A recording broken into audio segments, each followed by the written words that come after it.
Shin Young-woo sweats now, as he is desperately running, saying he obediently spent months just listening to them all. But right now, he finds himself being chased relentlessly. Some guy attacks him fiercely, but he just keeps on running fast. Wondering now, is he really going to die here? Now sadly, he kneels down in front of Asher silently, and says that Young-woo simply got far too greedy this time. And sadly, as he was thoroughly blinded by terrible greed, he betrayed Asher's trust even after signing the vital contract. That is precisely why all of this is now happening quickly. He further says although he had no real hopes for Yang-woo at all, he should at least praise his true tenacity that fully accomplished it. Yang-woo looks right up at him now and says clearly, even though he completed the most difficult quest itself, Asher is treating him like that now without any reward whatsoever. Asher looks at him in terrible anger and says he will grant him reward. For Yugo too, who tragically lost Asher's crucial trust, the only reward truly now is certain death surely. Yugo looks quickly behind and sees a man attacking hard with a sword. Yugo thinks sadly, maybe this is truly it for him now. To even think that this truly is the result. After pursuing a quest diligently for months, risking his very life, Young-woo realizes all this is outrageous now, calling it a shitty game indeed. The world's greatest virtual reality game overall. Satisfy, precisely with over 2 billion players worldwide now. It is a fantasy world so vast, so truly vast that it's another Earth itself. The lands explored simply cannot compare at all to the undiscovered one. And that place was just as expected indeed, in a certain unexplored area deep. Northern End Cave, truly the deepest location within the vast cave system. An area packed with all types of battle gear available, piled up high now, like an overwhelming mountain of loot. It simply remained unexplored then. Until a certain user finally arrived, discovering it first now ever. Just 1 hour ago, Young-woo was confidently on level 73 now. Stage Warrior then, looking rather happy as he found the S-grade quest item now. Legendary Craftsman's rare book explicitly for Earl Ashwar now here. He stands there truly thinking it was such a difficult journey then, and anyone likely would have quit the intense game by now then. An S-grade quest, one he simply can't even give up on halfway then. He wonders then just how many levels he did really drop, and exactly how many potions and equipment he lost then. To truly deal with that, he makes a plan then to never talk to Asher again, once he gets the Sun Sword soon. As the reward, he recovered the quest item clearly. Now then. Eye of Palladian is a highest grade appraisal item ultimately worth 5,001. Young-woo looks at it now, thinking it is damn expensive truly, and realizes this game company is making his greed unending always. He remembers the loans he has gotten, just because of this game now, but all of a sudden surprisingly, the legendary craftsman's rare book starts appraising rapidly, and it shows clearly that he has discovered a legendary item indeed. Pagma's rare book always. This is a book that contains the technique then of the Pagma here, the master blacksmith who transcended human limits indeed. By opening the book he can change his class now to Pagma's own. Descendant Shin Yugo stands there now, shaking now, as he couldn't quite believe he had a real chance to become legendary. He truly is so very happy now, realizing now that he can become the strongest, the one and only class. But then he suddenly sighs deeply, and then reminds himself he is there specifically to clear the S-grade quest, and it would now feel distasteful indeed to abandon the quest like that now, though he still plans carefully to sell the very book. A legendary class it should cost then at least a few hundred million. He vividly thinks about all the times he's struggled through. He has even currently been doing some quite hard labor too, due namely to the game price and his heavy school expenses, and the only true confidence he truly has about it is just his tenacity. But sadly all his friends then left him for being addicted to the game. Even his own family ignores him, thinking he's just a sore loser now. He suddenly cries now as he is truly overwhelmed, realizing fully the hard days of his struggle truly are over now, and is now excited truly to tell his dear mom, his dad, and his younger little sister that he has finally become successful indeed with the game's help. They sadly never liked it. He then tries logging out quickly as he wants to sell it off, but the game couldn't end yet, showing that the quest, Earl Asher's secret request now has changed to Earl Asher's anger outright. Young-woo stands there, visibly confused then, though Asher says all these people share that same kind of greed it seems. The game indeed shows Earl Asher's great anger, because Earl Asher is truly angry that he tried to take away the rare book, and now he intends to kill Yugwa, recovering. Asher says it is a worthy verdict now for such a traitor as him, though Shin is furious, telling him plainly to stop it now, as Asher even reduced his hard-earned reputation greatly, in order to reduce item prices overall. Though Asher simply tells his man to get and kill him now, Shin gathers all his strength, and as he fully knows, he is still just a level 73 sturdy player though. He still has things that are indeed called technique. He stopped the guy's quick movement with a guardian shield at once, but shockingly, the guy didn't get stunned there. Shin realizes if he truly dies here, probably the precious book will simply disappear then. And sadly he can't clear the quest, nor just log out. So realistically, he has only one choice now left, which truly is opening the book indeed. Before poor Asher could even do anything now, it simply was already far too late now. As now the book is opened, all stats and skills reset hand. Shin truly feels like raw power is overflowing now. And suddenly he has changed class to Pagma's descendant somehow. The legendary Blacksmith then, and once the class changes over surely, a brand new title has been immediately given to him now. One indeed who became a living legend now. Shin, now on level 1, smirks, wanting Asher to die quickly. On the other flip side though,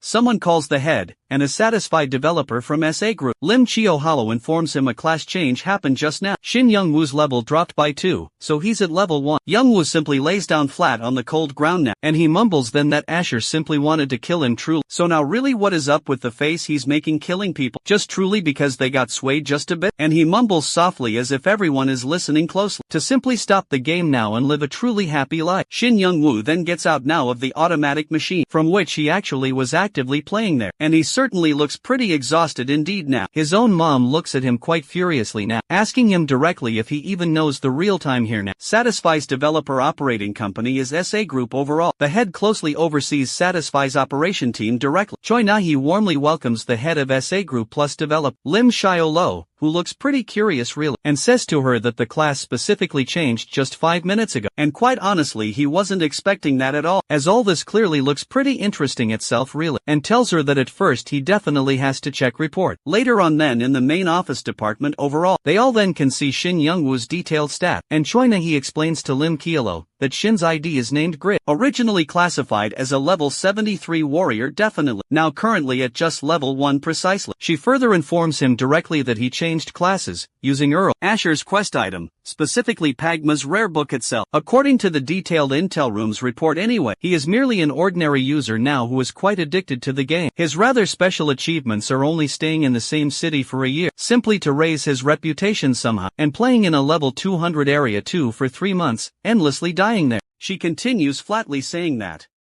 although Lim Kielo definitely ordered them to report directly to him, especially for legendary class changes. Looking indeed at that foolish and inefficient pattern, they can easily consider this just an accidental case alone. That is truly unnecessary to fully report now. Lim looks at his stats quite carefully, and says he personally thinks luck plus tenacity are good traits overall. On the contrary however, Choi Na-hee disagrees completely, telling him straight that he gained the class really due to pure dumb luck there. So there's absolutely no real meaning at all to it. And even truly though she thinks it's a total shame there, as also the operations team leader obviously too. Lim says he is saying that this luck indeed is what he finds interesting, and then tells Choi Na-hee that, as she clearly knows, according to the supercomputer data, Morpheus and also the development team's earlier prediction, the Northern End Caves location and Pagma's rare book itself were to be discovered in 2 years. However, that very boy, he certainly means Shin, broke all prediction, discovered the cave and activated the quest chain to get the book quickly, and so asks her, can those quest items really be explained with just luck? He adds that there is certainly another point that is interesting now, which is notably the minus level. Normally, the Asher quest is given out only after level 350, but this lower leveled Grid changed classes instantly, because he didn't want to lose that item. Dropping to level 1 is simply an extreme penalty that usually follows legendary class changes itself. Moreover also, the rules clearly state that the level drops by 2 if someone fails a quest now, and beginners below level 10 are exempted surely from that rule alone. But Shin became level 1 because he was in a penalty state then. Lim tells Choi if she realizes 10 stat points are given now per level, and Shin is uniquely the only level 1 user until then now. They need 2 level UPS just to reach level 1 from absolute 1. That means that Shin's body stats will be 20 points uniquely higher compared to other same level users there currently. And he further asks her if luck stacks now up to this point now, or if it actually can't be called sheer inevitability currently, and only if it's inevitability indeed. Could it possibly be related to his unique skills perhaps? Choi panics realizing there is indeed a disruption of balance truly in the game, and thus they desperately need to fix it quick. Though Shin Youngwoo actually tells her to not go that far now, and simply point out the very thing she said, that he is merely an inefficient user supposedly, so there shouldn't be realistically anything to worry about actually. Moreover, Pagma's descendant realistically is weak in combat then, compared greatly to other legendary classes now. He tells her calmly that he is heading back home indeed, and if there truly is something about the report, she should then call him at the employment agency now. Shin sits exhausted now and isn't really able to listen to the guy, though. The older man there firmly tells him to listen to the counterman, as he surely has to get the money soon for this job. Earlier people there quietly mumble that, as they all know he is a game addict and realize with one, as he doesn't look good at all after taking the money now. He sits outside that agency now looking intently at the money, thinking quietly this really should be enough for the game. He thinks that only paying more for the games comes now to mind, and now feels very guilty, as he truly was planning on selling items, making a comeback, really. But he just then lost a few $100 million in value. He thinks then that he kicked away his only chance at real success, and even wonders if he struggled just so his dearest love, 73, can drop right down to a 1. On the other hand, Lim Kielo stalks him closely in his car then, and while he watches him just outside the agency, he just doesn't see value in him, and thinks that's true, sadly. But he now thinks that that is his very greatest asset still, and he alone will have to realize that himself truly. Though Shin Young-woo then puts his hand on his face hard, and roughly smudges it in frustration again now, thinking he should at least have one proper skill alone, and groans now, wondering if he ever can do something properly still in life. Though he really tries to shrug off these thoughts from his mind always, and plans on playing the whole game again soon. Lim smirks well, realizing Shin's tenacity is certainly too great always. Later on that very night, as Shin Young-woo sits in the capsule there, he plans right now on having another round of the game here. Even now if he loses, he should at least check out the new class at least, and thinks now that things should work just fine overall, as long as the capsule can still hold on tightly. As he truly is counting hard on this capsule then, he decides now to do everything he can here to gain some profit from it. The full game now connects him to satisfy always. As he enters the game now and looks all around careful, he seems currently to not understand where exactly he is yet, as it truly doesn't look like yesterday's cave at all, and he wonders now if he got banished from the town completely. He walks around slowly, thinking he worked hard in Patron indeed to raise his reputation always, though he finds it unfair now that they banished him for a small betrayal. He moves further now to find a landmark to discover where he truly is. He sees a temple now and moves right inside. That place is pretty gloomy indeed, and the game even tells him that he has entered the Yetin Temple. Shin sweats now as temples are generally level 150 dungeons, so this is probably quite dangerous, because he enters this temple. His stats and info are now being shown clearly. There is now a skill usage restriction shown. The probability too of receiving the weekend status effect has become extremely high indeed. Shin feels if they are truly the stats of a fly, and he is truly now at 1 level. So it really doesn't look like a bug now, though he looks now at the option, like the overall probability of the item increasing now, he really can equip all of those items. Reputation also rising etc. too, and he finds them pretty darn good.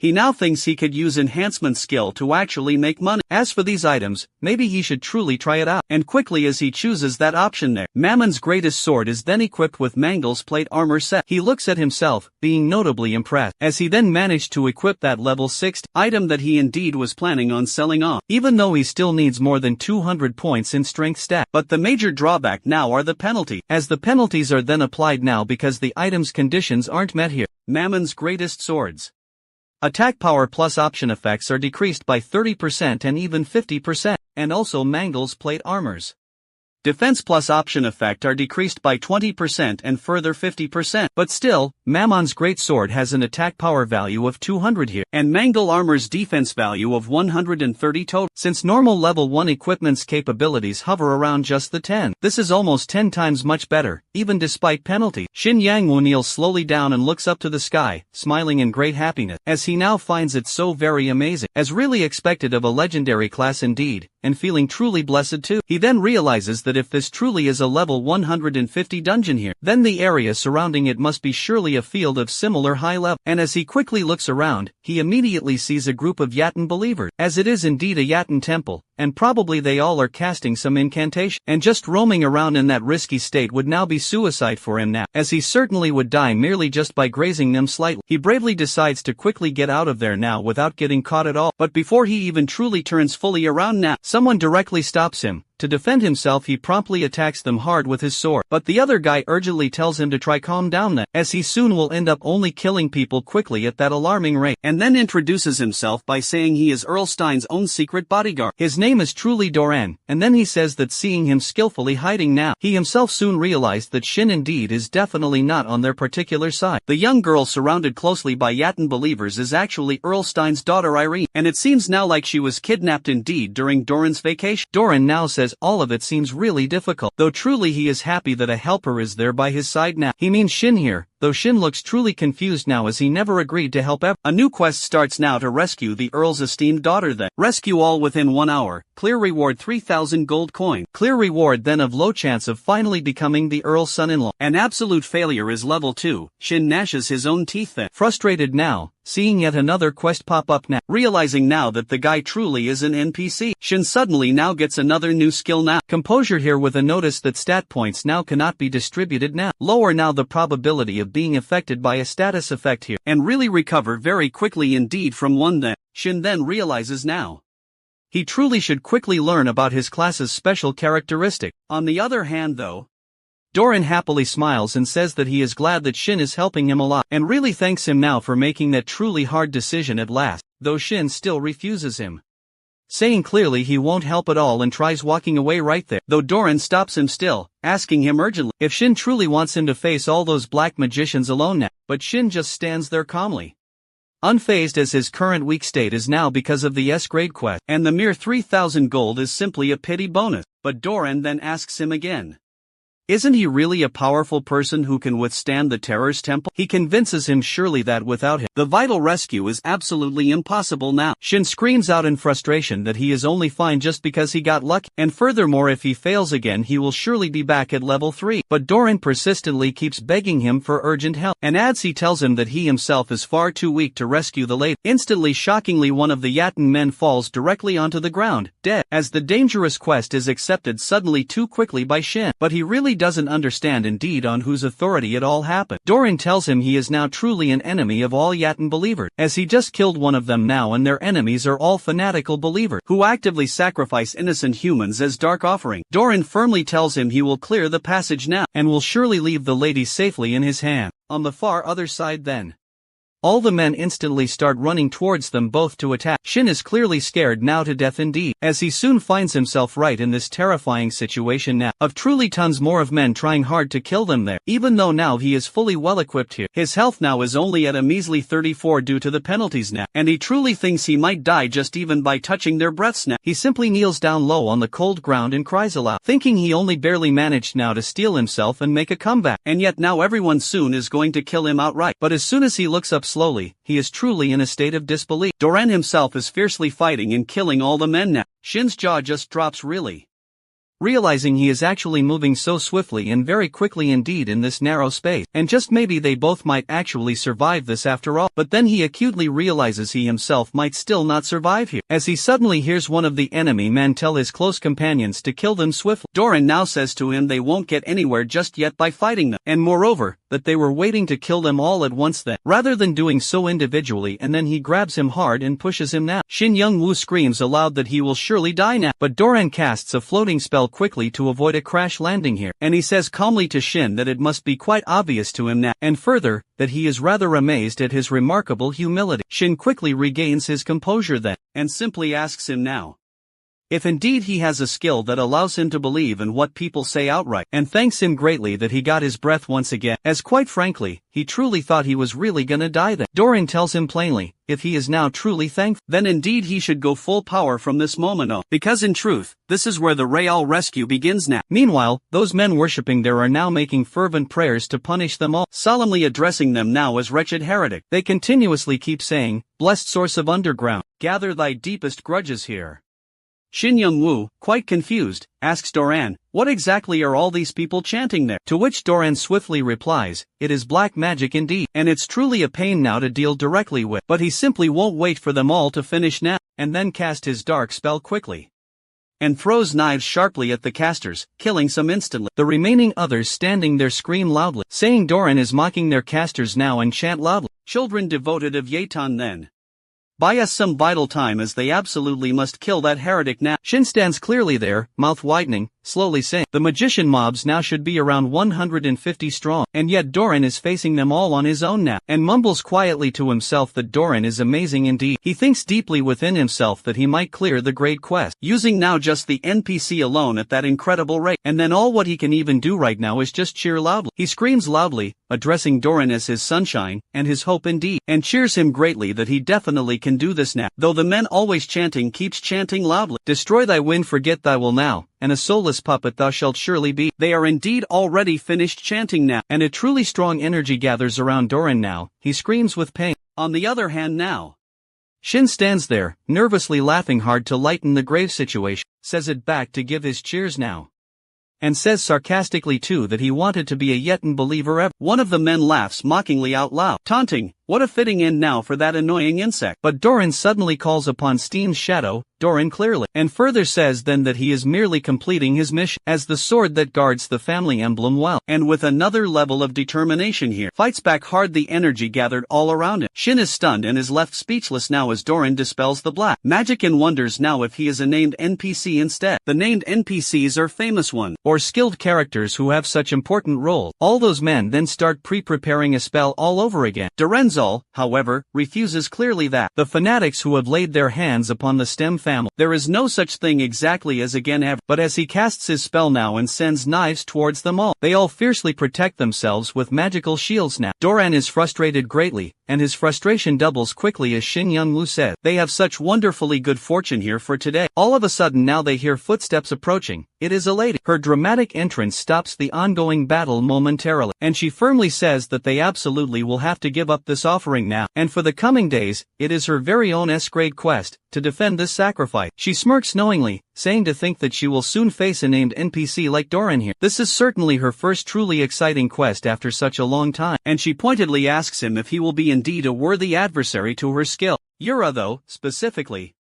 Yura keenly can see Shin Young-woo's current state and the quest's present situation overall. Erlstein's very only child is a beautiful and perfectly chaste lady called Irene now. The Yatong believers viciously kidnapped Irene now, to offer the sacred virgin up to God. Clear requirements here.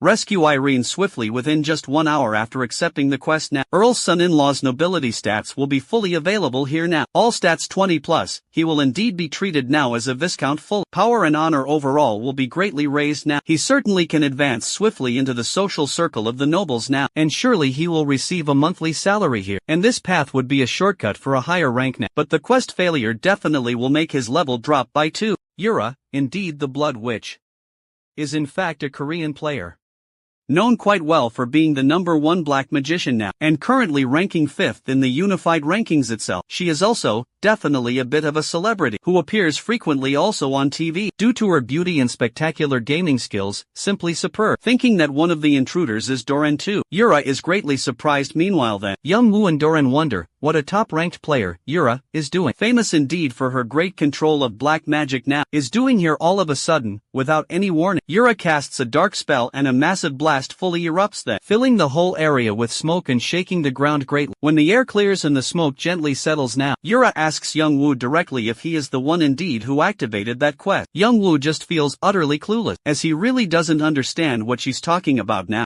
She then adds that this place alone was where she could test all her new skills well, without being bothered now, but thanks indeed to it, she now has a chance then at a rare, real quest. Furthermore still, she asks Young-woo if this quest now isn't too challenging yet. With his basic gear, Young-woo then narrows his eyes now, and realizes then that Yura got his level quite wrong here. But as indeed expected of a true ranker, she's really quite perceptive indeed. However, there's no real need to despair yet now. With a sly smirk now, Young-woo suggests Yura shouldn't get ahead, pointing out now that Doran is this named NPC still. Yura replies calmly that she is fully aware of Doran's ability, but she's also precisely a level 230, so she'll then manage it soon in an instant. Doran firmly suggests attacking now, saying always that one should never hesitate in true battle, because the quicker they all move, the higher then their chances of final victory. Yura now raises her hand high to cast a spell, mentioning clearly that, as is expected now of a veteran NPC, having gone through 3 classes. Doran is quite strong indeed, to which Doran responds quickly, suggesting now to see if she herself can be swift after all this, but quickly realizes that his own legs are stuck by the magical vines now, created solely by her powerful spell. However, as is to be expected surely from Doran with his powerful gear, he finally manages to free himself now from those magical vines, and angrily says that these petty tricks won't work now on it. He fiercely slashes through the restricting magic vine, and then declares that he'll be swiftly returning what's hers, chopping the vines up and then throwing all the pieces back toward her. Yura instantly moves her sword deftly through the air, then making herself quite safe from the flying chunks now, and simply says that she's very impressed by just how he is still able to put up quite a fight, to which angry Doran swiftly replied that he still has enough strength left now to take her down. Just then, the very air starts crackling intensely around them all, and the ground starts shaking hard as Yura casts her strongest spell now. Seeing this unfold, Doran remarks sharply that her previous spells were just a ruse. Yura then says that since he won't back down now, she'll have to kill him, summoning massive power. Magical vines then pierce his limbs and other vital organs of his body, causing dark blood to flow freely from his injured body now. Seeing all this now, Youngwoo starts panicking intensely too, realizing quickly that the game will be over for him then as well, if Doran indeed doesn't survive this onslaught. Yura mentions coldly that it's a skill fueled by 30% of her total mana, and with this ultimate move, it's truly time to end all things right now. Just then suddenly, a strong magical shield appears clearly from Doran's ring, protecting him well. He breaks completely free from her potent spell, telling Yura just how arrogant she truly is, and then addresses her as a mere young black magician now. He sharply shows her now his ring, and states that he will surely show her the very power that has protected his liege for centuries now, leaving Yura in complete utter shock. Wonders just how he broke free from a level 2 on 20 mesmerized skill now. Youngwoo was equally shocked completely, asks now what just happened there and if he's alright at all. Doran explains that it's all thankfully thanks to that ring there, which activates swiftly in times of danger of course. It's not truly perfect yet but it shields him well from curses and heals any injury. Youngwoo is greedy now, asks quickly now for that ring. Doran narrows his eyes and says to him it's a bold request truly. After all that, he suggests to Youngwoo that they really must hurry, as the ring just won't hold Yura off forever it seems. They both now rush quickly to corner her well. Yura realizes then that he certainly isn't an easy opponent at all and decides to save her own trump card carefully for later use, using quite high-tier magic to finish him off completely. Shin hesitates now, realizing the warrior player is the only variable. He just can't deal with it but wonders greatly, what now can a scared low-level player possibly do now in such an advanced field that he looks sharply toward the NPCs and wonders how they have already responded. Shin shouts loudly and tells Doran now those cult fanatics are back again. Yura simply wonders then if indeed they are trying to clear the quest relying on an NPC now. She calls them amateurs indeed and, without wasting any chance, casts then her strongest dark magic spell still. She asks Doran directly how he can look elsewhere now, in the very presence of the strongest spell found in dark magic itself. A horrible dark storm indeed appears now. Doran and Yangwoo both are startled by her strongest spell definitely, and palpable fear is clearly visible now on their faces. Waves of deep disappointment rush swiftly over them. The strong wind rumbles loudly,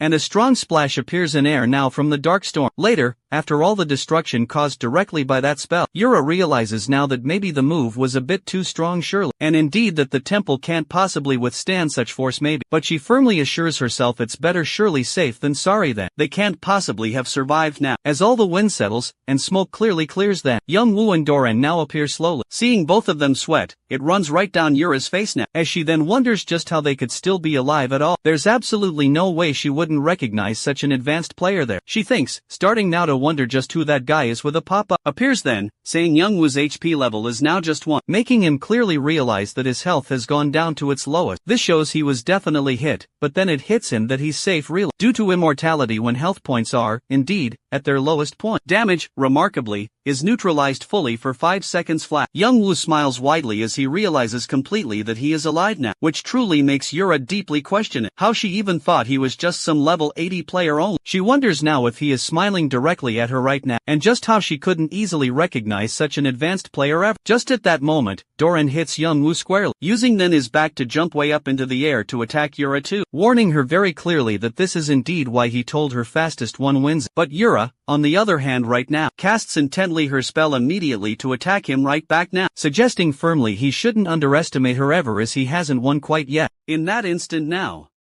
She creates a quick diamond barrier right around herself for full protection. Doran remains completely unbothered indeed. He comments on how she still indeed has tricks left now to use against him, and then destroys the entire strong barrier completely. Yura quickly panics and struggles mightily. She's realizing she simply can't hang on much longer here. She now needs to deal with that player soon before it's too very late. Just then the whole large field empties fast, and as the smoke finally settles, Yura startles then, wondering if he just truly left her. She then thinks about just how strong he really was, yet he clearly didn't even lift a single finger there to fight. She has absolutely no idea Doran now is standing right behind her now, as she continues still wondering now about that other player. Meanwhile, Youngwoo is truly depressed now inside his pod, as the pop-up from the system soon announces his character now has died. He unfortunately has lost 2 entire levels, and he is now level 3, having sadly died twice in just the last 24 hours. He simply cannot log in now for the next long 12 hours. Suddenly it really hits his mind that Doran pushes him to truly use his bat, and alas, that was indeed the moment he died. Furious now, he starts bitterly cursing Doran's name. Back on the field, Yura is still clearly annoyed now. Realizing now that Doran left to yield the quest fully to her, she gets furious indeed and wonders how he dared to pity her, as if she were merely a second-rate player now. She mutters darkly to herself, "I'll get you for this affront." The next day dawns, the game community stirred by a new player. A mysterious player, who soon becomes known as the ghost of Yatten Church itself. Youngwoo sits there in his pod, still greatly annoyed over Doran, cursing him roundly for forcing him into a quest, then killing him off. He simply disbelieves how an NPC could kill a real player now, when he was supposed to actually help you instead. Youngwoo realizes then it all happened because of Yura. Everything would have been absolutely fine if it weren't for her alone. However now, he suddenly changes his mind now, thinking it's a game indeed where only the strongest survive. Calming himself slowly down a bit, he starts tapping away now on the keyboard to open Yura's player forum. As he opens the forum fully, there are so many negative comments written by him, cursing her wildly and saying awful things quite aggressively. A truly evil laugh appears now on Youngwoo's face as he curses Yura again now, yelling loudly that he'll take absolutely no prisoners at all. He shouts angrily, asking Yura directly now to just die, and continues relentlessly tapping the keyboard to write even more comments quickly, determined and driven to completely destroy her reputation utterly. Just at that moment, Sei steps in, seeing him going so crazy real. She leans closer toward the pod and asks Youngwoo sharply if he has finally gone mad. Youngwoo shouts now, startled indeed. Shin Sei, a 17-year-old high school girl then, is Shin Youngwoo's younger sister. She suggests Youngwoo clean up his room, saying bluntly it smells absolutely horrible there. She then pointedly asks him to take a look at himself closely in the mirror, and think back carefully about when he really last took a shower. Embarrassed significantly, Youngwoo asks her to leave and cease nagging him endlessly. Changing quickly the topic here, Sae he leans quickly into the pod, then glances intently at the screen and directly asks if he really can make real money just playing this game. Youngwoo quickly tells her now, it's actually a popular game widely played by over 2 billion people globally now, and that truthfully if he's actually good, he can definitely and truly be successful. So he reads the comments now on Yura's forum, written by Youngwoo himself. Embarrassed deeply, he panics hard and denies writing them all, saying he leaves the room and tells him he is just an embarrassment indeed. Youngwoo panics again and continues to tell her now. She is surely misunderstanding the entire situation here. Irritated greatly, he realizes Yura is a nuisance, even in real life truly. The next bright morning, while sitting still in front of the TV, Youngwoo realizes now that mom and dad aren't even home now, and say he simply is at school now. So he decides then to chill out and watch the Satisfy channel. As the channel appears quickly, the reporter introduces himself as Lee Kyungman from popular Satisfy Global News channel, and says clearly he is on site to report their latest big story. Youngwoo realizes well that the game is so popular, it's on every channel still, and he'd make a fortune too if he became very famous indeed. The reporter then continues now, saying that the place indeed on the screen is the remains of Yatten Church, located right now in the northern part of the Eternal Kingdom, and questions then what could have possibly happened just there. Youngwoo's wide eyes widen now in utter shock as he hears a familiar name. The reporter there says the person involved indeed in the case is clearly the Black Magician, Yura herself, also rather known as the Blood Witch too, and further that there seems to now have been an intense battle. Considering clearly the overall state of the place now, the reporter quickly calls on a witness who was on site then during the incident. The person then explains that he ended up right there, while desperately being chased now by a monster there, when suddenly he heard a very loud sound. That's definitely when he saw Yura attacking some guy then with her spell. He suddenly goes off topic, praising Yura's beauty there. The reporter asks now him to stay more on topic, please. The witness continues, then saying now, something incredibly shocking happened, even leaving Yura dumbfounded then, as she used one of her ultimate attacks then on the guy. But surprisingly, he wasn't actually affected at all. The reporter quickly interrupts then, saying now, that indeed must mean that the guy is a really high rank, and further if he's famous, the witness should recognize his face too. The witness merely says he was quite mesmerized by Yura's beauty, and sadly got crushed under a heavy rock, so naturally he didn't quite see the guy. The reporter questions now the identity of the mysterious player indeed, who has truly captured everyone's complete attention now. This whole scenario makes Young Woo quickly think he could become famous. Excitedly Young Woo picks up his phone, excitedly saying now, who would have ever thought now about this?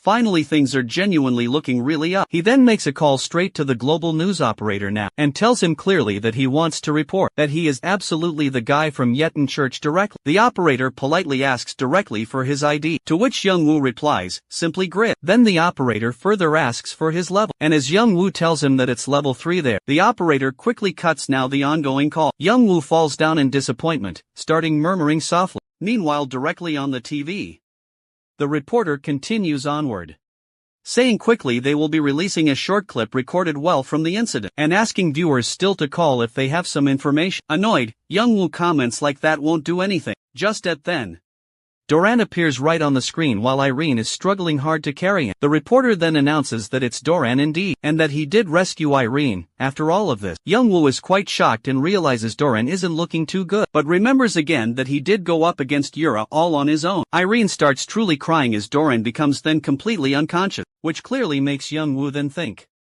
maybe now he didn't quite make it.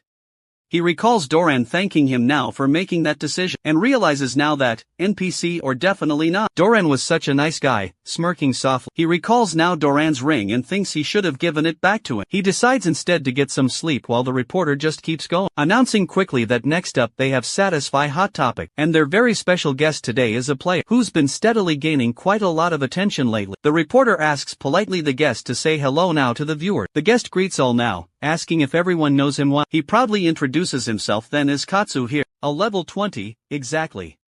A true Japanese warrior indeed. Young Woo wonders aloud if that dude is quite famous for being a jackass. Rumor does indeed have it, he's the rich son of a tycoon, and truly, he certainly sounds just like one now. The reporter says Katsu really shot up in unified rankings now, and now, he is currently ranked 53rd overall. He tells Katsu that everyone is really dying to know his secret there. Success, since he suddenly jumped a sharp 30 levels in mere month. Young Woo's eyes now widen, and he sits back shocked by the news, wondering deeply just how Katsu even did that. Because honestly, it took him full years to reach level 7. Katsu directly stops the reporter, asking now if this is Korea. Mentioning Yura currently is the very top ranker in Korea. The reporter agrees fully now.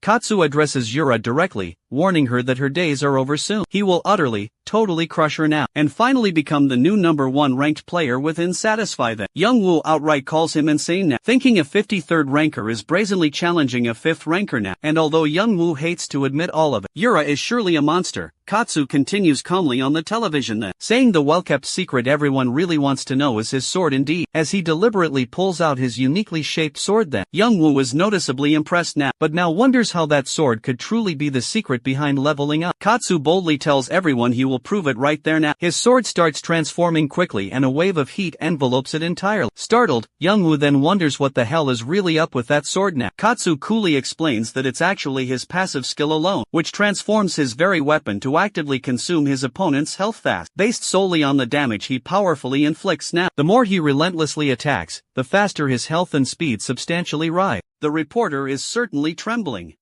Says in a breaking frightened voice that he's honestly never heard of such a rare skill, to which Katsu confidently replies that of course he clearly hasn't yet. It's mostly because Katsu remarkably gained it just 3 months ago now, by truly becoming the legendary blood warrior then. Katsu asks now if everyone truly likes, and reveals it's the name of his epic class indeed. Young Woo wonders then if that's a hidden class now, that can boost his levels immensely still. He decides he also wants now to utilize his class as Pagma's successor after a while too. Young Woo returns quickly to the game now and enters Barren Village. He realizes this is where he came for Asher's quest then, and guesses the church wasn't rebuilt fully because of its hostile relationship sadly with the Yaten cult. There are clearly many players roaming around here. One of them announces that warriors at level 1-30 heading now to Mubai ruins are welcome to join them. Another says they are recruiting all level 200 players for the Guardian of the Forest raid then, with their mission now to find the ultimate mineral blue aura Calcom. Seeing all this then, Young-woo realizes these are all raid parties clearly for high-ranking players. He supposes now it's no big surprise, considering all the monsters around in this village are above level 100 still. On the other hand now, he realizes clearly he will probably starve indeed to death with his low level now. He decides now he should head toward a better village suited now. Just at that moment, he sees a carriage there, and thinks it might just get him there in one piece only. He excuses the driver then, and asks if he can hop on up, saying he'd like to get to the safest village right from here now. The driver agrees, saying that for all beginners now, Winston Village is good enough, but it's 10 gold total for the ride now. Young-woo panics a bit and asks then for a second now, checking closely his current assets now, which sadly reveal he has only 3 gold, and 11 silver only. Disappointed deeply,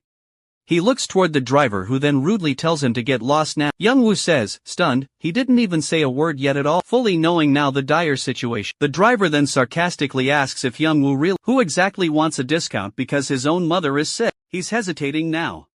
Young-woo agrees, and then the driver gives him that shut up call. Young-woo quietly sits in the corner, beginning to cry deeply. He's completely disappointed right now with his situation, muttering deeply, to hell indeed with capitalism. Young-woo slowly sits on the side of the street, and silent tears now flow sadly from his very eye. In immense frustration, he loudly curses capitalism itself, and then says sadly that he'll probably just die on the street. This very time, he surely continues to panic outright, as worries flood his mind about just how dirt broke he really is. All this because now of Asher clearly, and he wonders how much was spent on the whole quest entirely. He further sadly tells himself again that his new class change was utterly useless, as he is now level 3, however, he quickly realizes that if he creates just one item, he surely can make money and also level up higher. With that quick thought, he excitedly raises his fist to his very chest with new hope. He starts strategizing quickly again, and tells himself that he should just be more careful, not to attract much attention, in case something really awesome ever pops up for him. He then decides to check Master Blacksmith craftsmanship entirely first, and sees that there is indeed a pleasant 10% boost now on all stats of all created items completely, indicating strongly that his status and increasing fame will increase every single time he actually makes an item at all. Young-woo further calmly considers that his own craftsmanship existing skills are already at a high master level clearly,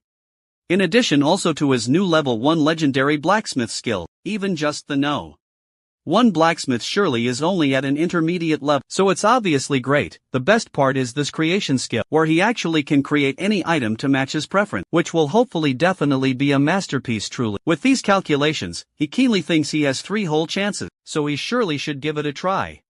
Young-woo takes out his brand new sharp sword, and loudly says that if just an epic class really is that intense, then surely a legendary class definitely should be better now. He decides to look into it furthermore and selects it openly. On the screen now, a pop-up loudly appears too, informing him calmly that he clearly is using the legendary blacksmith's famed creation skill surely, and asking him bluntly exactly what item he really wishes to create. He chooses a greatsword surely, because weapons surely come now first and foremost openly. After his input surely, another pop-up too, asks him plainly about the materials he would really like to use now. He keenly thinks the strongest materials surely would be much better now, so he simply chooses blue or calcom and inputs that. However, a new pop-up asks him to input the item's traits or characteristics fully, leaving him absolutely confused about having clearly to do it himself fully. He quickly takes a shot and clearly draws it anyway, thinking it will surely be grand and powerful fully, just exactly like a shark, indeed hefty and shiny brightly. Excitedly now, he continues to design it intently with attack power fully, over 10 million meteors suddenly, that directly strike each time he boldly attacks openly, something clearly that overrides his opponent's firm defense, and also instant kill sharp capability. When he finishes plainly drawing, he admires it deeply, and then thinks it somewhat looks like both a shark and an anchovy surely. The screen then alerts him plainly that auto-calibration surely will start soon,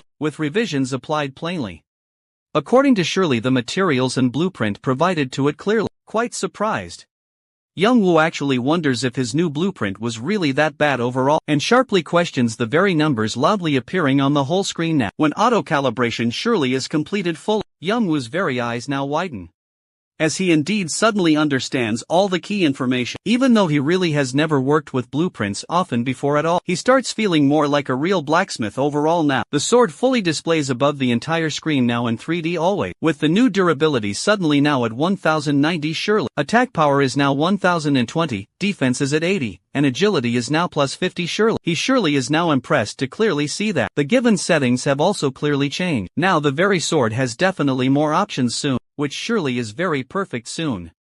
because he completely can join that Guardian of the Forest open raid soon, to quickly get the blue or clear Calcom soon. However, he finally realizes the entire raid is truly for players now at level 200 and right above clearly. Before he readily can process that, he suddenly notices a needed user requirements section full, indicating loudly a needed or required level of around 300 plus now. Even though the Uber 1 top ranker surely is only truly at level 250 fully, he clearly realizes that even if he readily put all his stats now into strength full, his entire total surely would only truly be near 5,000 now, considering loudly that the very number now, one blacksmith player truly is only just at an intermediate level full. He acknowledges quickly that his skills indeed are advanced easily. However, despite his very advanced skills clearly in full, the entire shark-shaped sword he clearly created is basically just junk basically. Upset once again, he then quickly remembers that it's not completely, utterly useless right now, because he clearly doesn't really have any restrictions on equipping any gear ever. Even if he actually incurs penalties using this big sword currently, it surely still will now be impressive right now, as long as he properly can continue now making various items too. It really doesn't frankly matter with newfound confidence fully. Youngwoo then stands up now to join too, the Guardian of the Forest major raid soon full. Once he then does so,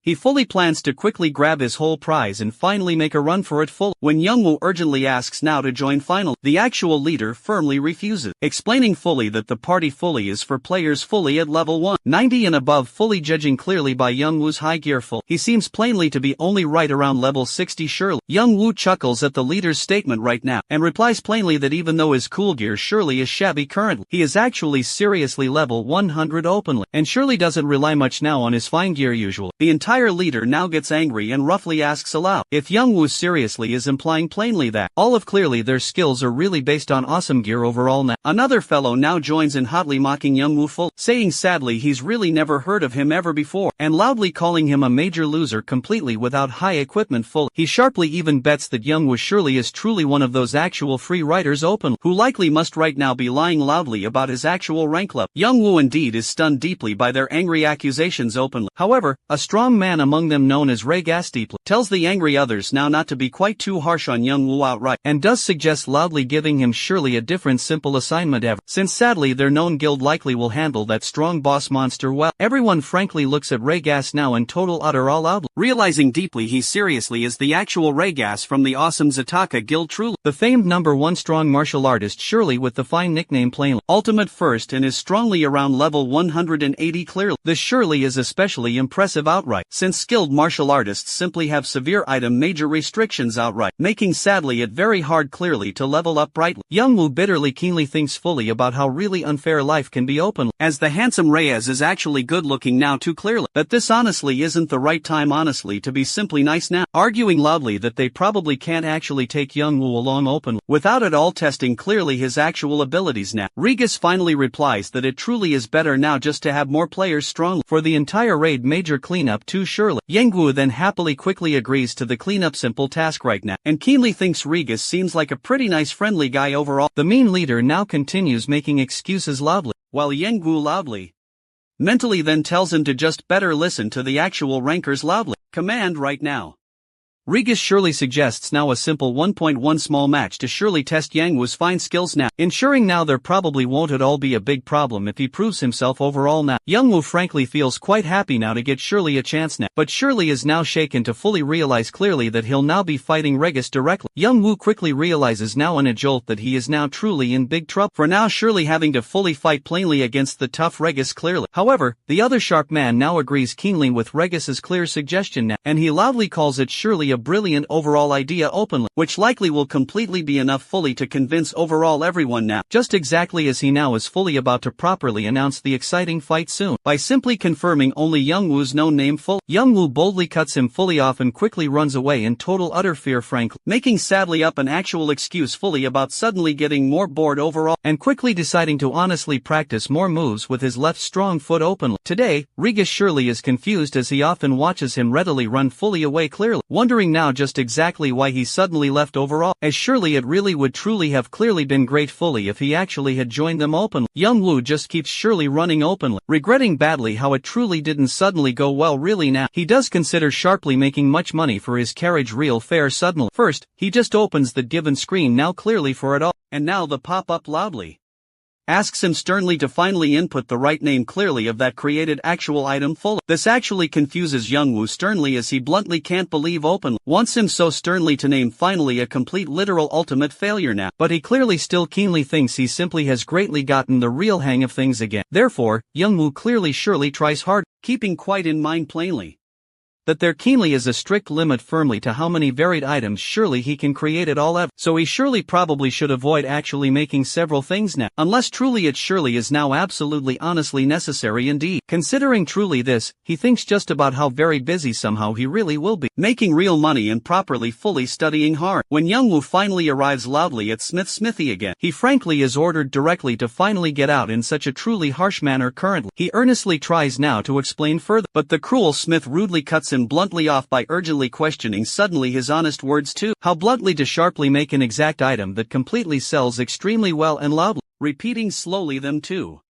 He sadly asked Youngwoo plainly if he truly thinks fully that it's truly an overall easy sharp job truly. The sad Smith strongly continues now his known hard work now, and then harshly calls Youngwoo surely a plain disgrace quickly to all great blacksmiths clearly. Just blindly another clearly half-wit blindly running madly after easy money bluntly. Youngwoo surely attempts plainly to finally convince this rough Smith by loudly saying this openly. He really hasn't even asked loudly for just anything really bad aloud, and just quietly wants some loose slack now, but the stern Smith roughly tells him frankly that he clearly is not the only one sternly who wrongly thinks this high work boldly is openly just a big joke frankly. People honestly like Youngwoo who underestimate others now and do loudly sadly, aren't clearly cut out at all for any long real simple work anyway. He insults softly him sternly saying this loudly, that he surely doesn't remotely have what really it takes fully to obviously be an honest blacksmith anyway full, so he probably should sadly leave Youngwoo's new sad sighs and fresh clear disappointment sadly, and plainly steps completely out now, mumbling deeply to himself slowly now about how stuck totally he surely is full. As loudly this truly was completely his lonely only good chance bluntly to finally earn just carriage fare clearly. When Youngwoo often starts loudly to sadly worry much clearly about honestly this basically being surely his harsh end open, and clearly wonders loudly if he possibly is now going to plainly rot somewhere in the small village full. Smith rather comes quietly out now wishing his soft heart overall too was really made now out of steel strong, and angrily commands Youngwoo suddenly to basically stop clearly whining loudly and honestly his fine yard again, and instead get him soon some proper firewood quickly. He loudly gets reminded sadly of the real nice reward too for loudly chopping firewood clearly now, and gladly thanks stern Smith clearly happily loudly calling plainly him surely the current best soon strong. Now Youngwoo quickly starts quietly chopping clear firewood easily, thinking aloud fully about just how quietly he sadly hasn't sadly had a clear normal simple quest often like this clearly lately, just nicely chopping some plain wood and plainly leveling up finally. However, he carefully shouldn't surely forget plainly that surely he readily can sadly fail actually to sharply chop plain firewood easily and honestly this fine game yet, as honestly it surely is just much too plainly realistic strongly, so he wisely decides fully to nicely appraise that sharp axe overall first slowly, when carefully he finally tries at last to plainly do so clearly that he's also shocked boldly to suddenly achieve a clear 100% understanding bluntly of the old rough act, in hopefully just a single rare try easily, which greatly could hopefully be clearly due often to his simple passive awesome skills again maybe. However, just soon as surely he's finally about quickly to roughly strike loudly strongly, he readily sees sadly the great guideline surely on the real firewood too clearly, for properly the needed place clearly to strike now roughly. When Youngwoo truly strikes fully at exactly that honest very spot perfectly right now, the rough wood quickly breaks fully and clear half easily and usually just a single swift try clearly, making loudly him fully really ultimately happy openly. He boldly calculates quickly that if bluntly he really achieves quickly usually 100% bluntly too, understanding always of most legendary rare items there, he'll properly be basically now super very rich clearly soon mainly with all that easily. He carefully keeps sadly chopping aloud boldly for almost 2 often straight hours now easily, until he suddenly finally sadly falls boldly to the hard ground fully now, exhausted readily, he slowly sweats loudly profusely now completely, hating truly being around level 3 poorly too, as rather he greatly feels somehow weaker suddenly than just a simple piece clearly of average paper open, having readily only plainly chopped loudly a current 150 hard pieces today only. Nonetheless now, he greatly gathers often back clearly his tired strength clearly and roughly stands straight up there, encouraging now himself plainly to definitely do it frankly for kind Smith truly there, and completely for himself quickly to fully leave bluntly the small town now clearly soon allow, as carefully he firmly does clearly so, A loud pop sharp stat unlocked alert suddenly appears quickly now, which sharply he surely looks sharply at completely with loud confusion clearly. Another screen pop-up sadly appears also telling fully him too now that his own weight greatly carrying the fine capacity greatly has slightly increased now nicely. Young Woo quietly wonders now happily greatly if this really is now a unique special stat really for now legendary high classes allowed right then. He basically realizes now that he gladly doesn't really feel oddly exhausted at all anymore soon thereafter. In clear fact, he firmly feels oddly super suddenly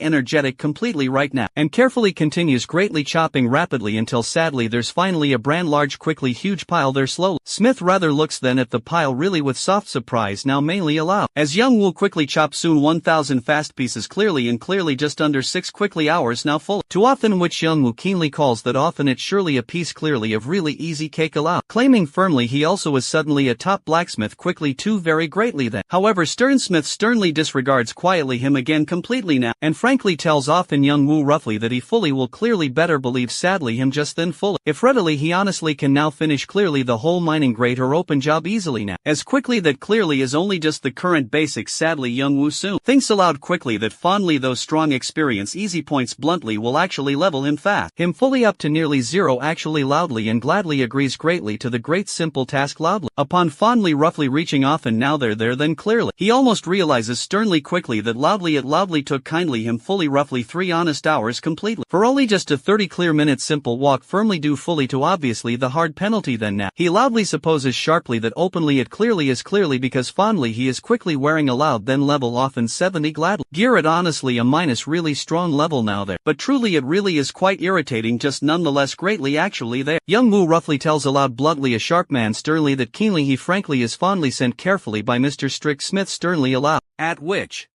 the rough men greatly make bluntly fun clearly of honestly him boldly for mainly being honestly just roughly skin openly and quickly bones real, and they rather don't firmly believe fully him often aloud. What if clearly the rough men roughly tells aloud plainly him often not surely to sadly cause actually any fast trouble greatly ever again then, and they roughly just sternly stay calmly in exactly a plain corner also surely. He finally also loudly says sternly that finally he greatly will talk sternly to Hard Smith usually clearly about truly sending him quick. Such sadly a really weak great person truly now. They sternly turn quickly back fondly to rather their usual work routine usually quickly, until hopefully they greatly hear quickly the whole sound closely of a rough axe again quickly soon there. They rather turn also around also mostly to finally find really a solid lot sadly of hard good iron suddenly now, or actually coming honestly out safely of almost the rough ground cleanly there. As Young Woo boldly strikes hard usually his worn axe completely roughly, they clearly look often at all the honest iron good ores there suddenly and stunned utter usually clearly quickly, unable sternly to really understand really how completely he easily is roughly doing it there still actually greatly, even then while roughly wearing really the rare armor quickly also mostly, even though sadly Young Woo's weary body often feels suddenly like slowly it gladly would sadly break any single sudden moment completely. He carefully continues deeply to finally dig more loudly as strongly it frankly makes roughly him feel better sadly now. He warmly admits softly that sadly what Quick Smith sternly said so aloud quickly about often. His bright capabilities greatly really is basically often also fairly true currently usually too, but decides finally to greatly learn clearly what usually he doesn't properly really have lately sadly now. The kind men also start greatly praising often fully his sheer great strength aloud quickly, saying aloud clearly that honestly they warmly thought honestly he really would loudly be mostly an incompetent sad idiot just greatly sadly quickly, but instead quickly he's finally turning sternly out to finally be quickly a honest great high miner fully too current. Young Woo carefully ends easily up greatly mining wildly a pile honestly of rich hard iron clear or quickly then, until greatly a hard pop up often sadly appears real, telling often him sternly that strongly he finally has keenly acquired openly 170 rare iron shiny ores fully right then. He gently shouts loudly with pure real joy openly declaring aloud that persistence is clearly my great weapon soon with sadly this alone really now. He fondly finally usually reaches quickly aloud at just level 1 now only there. Shin Yangwo now sits sadly there often inside completely the rare strong game so openly mostly, as then notifications often sadly start popping wildly up openly soon and loudly the strong video game loudly. That clearly he gladly is also greatly now just on level 1 soon at all clearly really, and bluntly his old stats finally that easily were always clearly fixed fully to a real strict minimum sadly there. Due quickly to rather the severe minus real level open penalty usually lately too. Have already been rightly restored just too often their true normal clear state fully always. Also too sadly the current basics deeply of plain stats easily of Pagma openly sternly there. Descendants finally have gladly been applied greatly always right there. He always looks back gently at quickly his high current true status again fully there. And fully it fondly shows quickly the real name sternly of this high level is one already their usual. 45 sharply 100 sadly and greatly the great class also truly is now Pagma's full descendant fully most. The famed title now is surely one who then became sadly a high legend again lately too usual. And finally he gladly is quickly finally truly back still just at level 1 now roughly mainly clearly too usual. A true normal high level now finally. One's old total fast stat hard points really should still be finally only 22 nearly sternly actual. Health clearly 2, 82. 80 mana really 75 quick, 75 sharply strength clearly 20 more plus 5 just recently. Stamina also often 18 agility fondly 12 really only sadly. Intelligence quickly 25 roughly also today. Dexterity 50 truly so often. Persistence suddenly 16 right now so strongly sadly. Composure quickly 10 truly now. Indomitable 11 loudly already. Dignity often 10 insight quickly. 10 sudden stat sharp points roughly 40 often so well. Weight also often 3000 currently. 3, 5, 8 now fondly. 20 weight 40 nice stat sharp points well. But always Pagma's new descendants is also usually 165 only currently. So truly.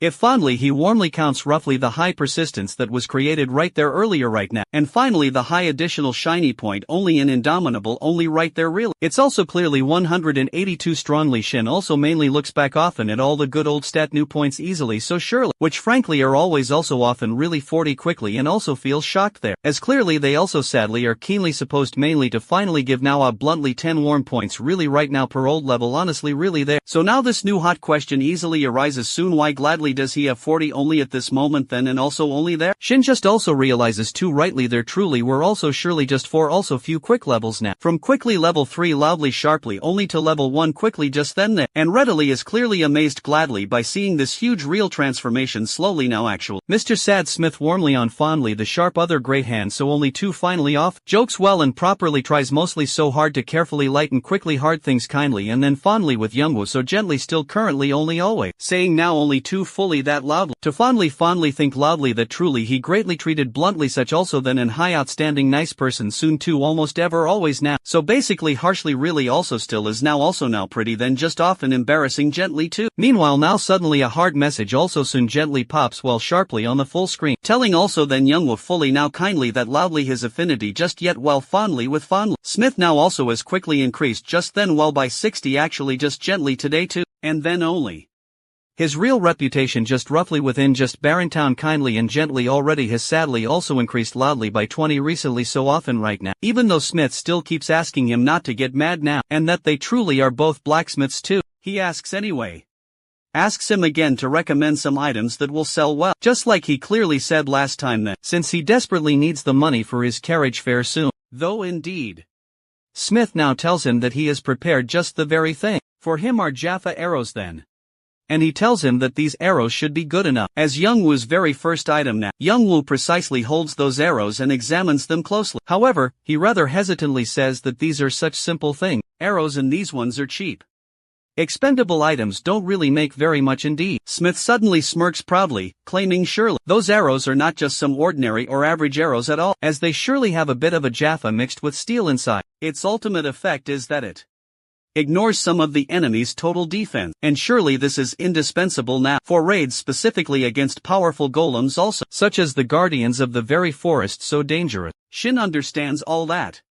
These crucial details about the arrow now change everything here, and then he immediately appraises it. A notification pops clearly up telling about the Jaffa arrow also, priced at 6 silver with a normal rating definitely, deals 20 attack damage and has an attack power range of 20 clearly, 26 and weighs 0.1 with surely 89% understanding of all things, and Shin can now use it skillfully definitely. Shin fully realizes this. If he increases his understanding well by disassembling it all now, he will finally get to learn the crucial production method also, as surely 89% understanding of this arrow is surely required though. Smith then tells him to teach him the production method also, and now asks Shin to definitely follow him closely then. Smith clearly shows him and as well as tells him that firstly, he now needs to smelt the ores well.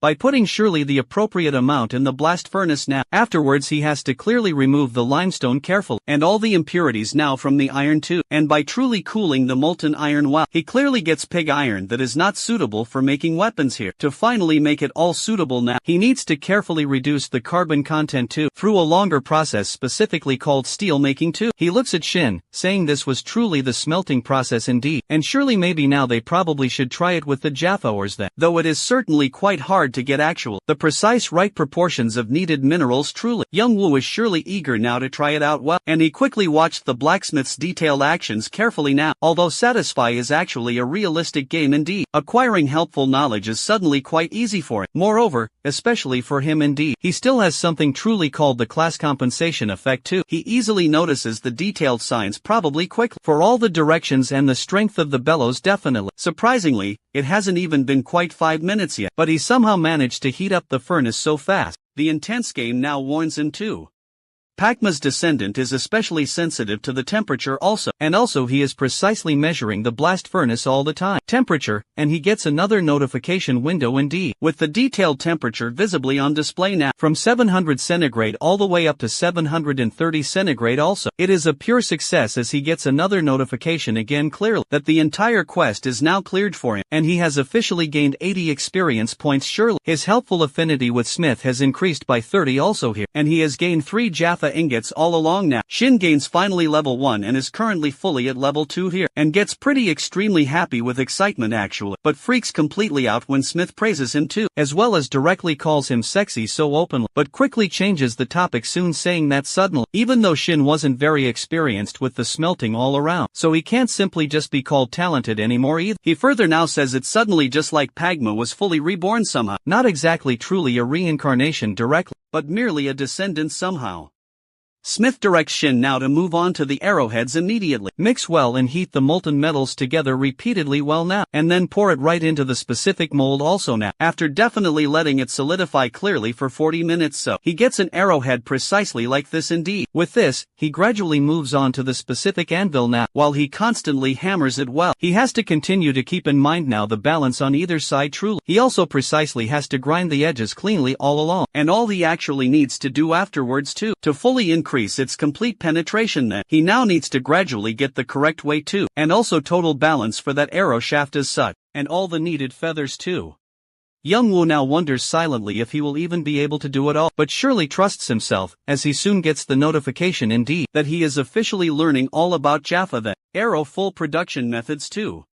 And his understanding of now the Jaffa arrow too has finally reached precisely 100% fully now. Smith tells Shin too, the raw material cost is indeed free just for this time, and he will certainly be watching closely, and while watching now, he starts to think Shin is clearly no ordinary boy indeed, because mostly the way he clearly handles too the intense molten metal is simply masterclass. Smith really wants him to now teach all about the arrow shaft, but Shin tells him he will surely do it all on his own then, as his total understanding is indeed 100% by now surely. According mostly to the notification again too, straighten carefully out all the twisted parts all along, and just after cutting it all uniformly too, make now the fletchings only using feathers and glue now. The overall efficiency is completely astonishing due to Shin's dexterity indeed, stat and the helpful class compensation effect completely. Smith is extremely shocked now as Shin made all of them full, after barely having a single quick look truly, and now asks him what he is precisely doing too, and why he is carefully quenching the arrowhead all around too. If he does all that, although indeed it will effectively get harder soon, it clearly won't be truly as durable all along now. Shin suddenly grins telling him now not to really worry full, as he carefully plans on tempering the specific arrowheads truly. It's certainly a bit really over the top, only for an expendable item completely. However, Smith tells him that he won't fully have to now. It's certainly a bit really over the top, only for an expendable item completely.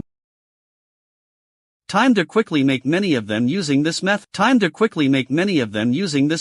Shin firmly assures him if he makes it even a bit better, he can easily sell it for a higher price. And if nobody like him truly wants to grow successful, all he can do is just this. He completes the process, and Smith calmly advises that he just needs to stick the arrowhead carefully and praises that Shin really has been secretly hiding a monstrous talent. Shin slightly smiles saying, his main occupation to this day has always been about doing hard labor, so he never truly expected he'd have so much fun honestly working like this. And now he patiently waits for the quest to be clear, as he suddenly finishes everything. a sudden notification pops up that the legendary Blacksmith's breath has been activated. As Yang Wu quickly gets the notification of the legendary Blacksmith's breath now being activated again, another new message pops up that legendary Blacksmith, level 1 skill, has all the stats of the crafted item slightly increased by 5%, and there is a rare hidden chance of giving additional special features to his crafted item. The powerful special Jaffa arrow is rated as epic, with an impressive attack power ranging from 35 to 42, and a total weight of 0.1. It completely ignores a portion of the enemy's defense, and has a rare chance to fully bypass it altogether. Shin doesn't quite understand what it is about epic though. Another message notification suddenly pops up that the quest is clear, and upon successfully clearing the quest, an epic rated item is now produced permanently, increasing all his stats by 4 instantly, boosting his reputation by 80 across the entire continent, and also granting 300 experience points, raising his current level quickly to 3. Shin's eyes suddenly widen and he says, leaving the level up aside for now, its epic grade rating is absolutely phenomenal, and Smith excitedly says that this is magnificent. To think that a boy who isn't even an apprentice like Shin made such a perfect arrow. Shin cries as he gets overwhelmed, that it should have actually been his sword. But he somehow got an epic grade. Shin thinks that still, amongst the existing arrows, there are currently none that exceed 40 in attack power. Moreover, there is the additional option to completely ignore the enemy's full defense. He quietly feels proud though, that his class's unique effect is amazing, and at this very stage this must be better than most level 20 or 21 handed weapons out there. Later on, Shin gets ready to leave. However, Smith deeply feels it is truly a pity that Shin can't stay a bit longer, but Shin calmly assures him if destiny allows it, they surely will meet again. Smith hands him over the weapon, saying he really can't keep these amazing weapons, so he definitely should take them with him. As they talk, a message pops up once again, that Shin gained 100 Jaffa arrows and 3 Jaffa ingots total. Shin quietly wonders if maybe Smith is giving those to him, because their mutual affinity got higher, but still thanks him for the care and for everything he did. SRT. For Shin, although the presents are quite nice, the heavy weight will slow him down, and it'll take a while longer for him to reach the town though. In any case, as long as he sells off the arrow, he can finally leave this place. He says goodbye to Smith, and quietly thinks within himself that the user should patiently wait for him, as he, Gridnam, is planning to bring those guys some amazing new thing. In the Guardian of the Forest raid battle scene, Jashuka, guild master of the Sadaka Guild, Raygas, Tobin, and Vantner are all guild members of the Sadaka Guild, and fight against the people they encountered in the forest. Jashuka warned them earlier, but they didn't listen, so most of them are now dead. And they even managed to capture the boss, so the remaining members still alive are just weak small fries for them. The damage is too overwhelming. Even so, somehow they barely managed to finish, and they ended up getting 30 black iron ores, 7 orichalcum ores, and 1 blue orichalcum ore. As the loot, Regas isn't really that pleased by, as the amethyst shield with the worst drop rate didn't appear once again. Vantner, on the other hand, says at least they still got some blue orichalcum, and they fought all day long and only suffered losses. Jashuka then asks Tobin how many of them actually died, to which Tobin calmly replies that including guild members, makes 75, while the main force was busy with the boss. The golems kept multiplying, which was extremely detrimental. Jashuka knows that the difficulty of this linked quest is way harder than expected, and they need to urgently take some proper measure. At the barren village, Jashuka states that the 4th raid yielded no solid results again, and the value of the Guardian of the Forest is dropping amongst the user. At this current rate, the quality of the user for future raids will considerably decline. Sadaka Guild. This powerful guild is composed solely of high ranker as its core guild members, but due to its small size, their fame remains small compared to their ranking. Before the launch of Satisfy, during the age of LTS, the guild members were active players in LTS. LTS is a famous MMORPG type that was hugely popular before Satisfy launched, due to their low numbers. They always had to perform raids with other ordinary users, but even that useful method has its limit. Without the powerful amethyst shield, they simply can't proceed with the linked quest, so they should put the raid plans aside and focus on increasing their strength. Jashuka firmly tells everyone that the Sadaka Guild will focus on individual leveling up and enhancing their best equipment, and in just 3 months' time, those who don't gain 15 extra levels will die, and she informs Regas directly that he himself needs to gain a minimum of 20 levels, leaving Regas in a state of pure fear. At the auction house scene, Jashuka asks the man there to show her some Jaffa arrows, as her entire guild is in pretty bad shape right now because they used to attract attention early in. The beginning of the game. But now no one will even bat an eye. As she begins buying some new arrow supply, she sees that they are selling them at triple the price of a normal 6 silver per arrow deal. She sees the purple-colored ones, epic rated, and its info says that the special Jaffa arrow is an epic item with an attack power ranging from 35 to 42, and a weight of only 0.1. It ignores part of the enemy's defense, and has a chance to completely bypass the enemy's full defense. Jishuka is in utter shock as she said. She asked almost every blacksmith to craft her arrow's SRT, but she has never heard of a high-grade arrow before. She believes that it is a cheat-like performance, and it could be a decisive weapon during an intense high-level battle. She plans on first trying to bid for it, but wonders who on earth has created these. She further considers that if it's not the top 2 blacksmith ranker, Panmir and Stang, it means there is another blacksmith who may have surpassed their level.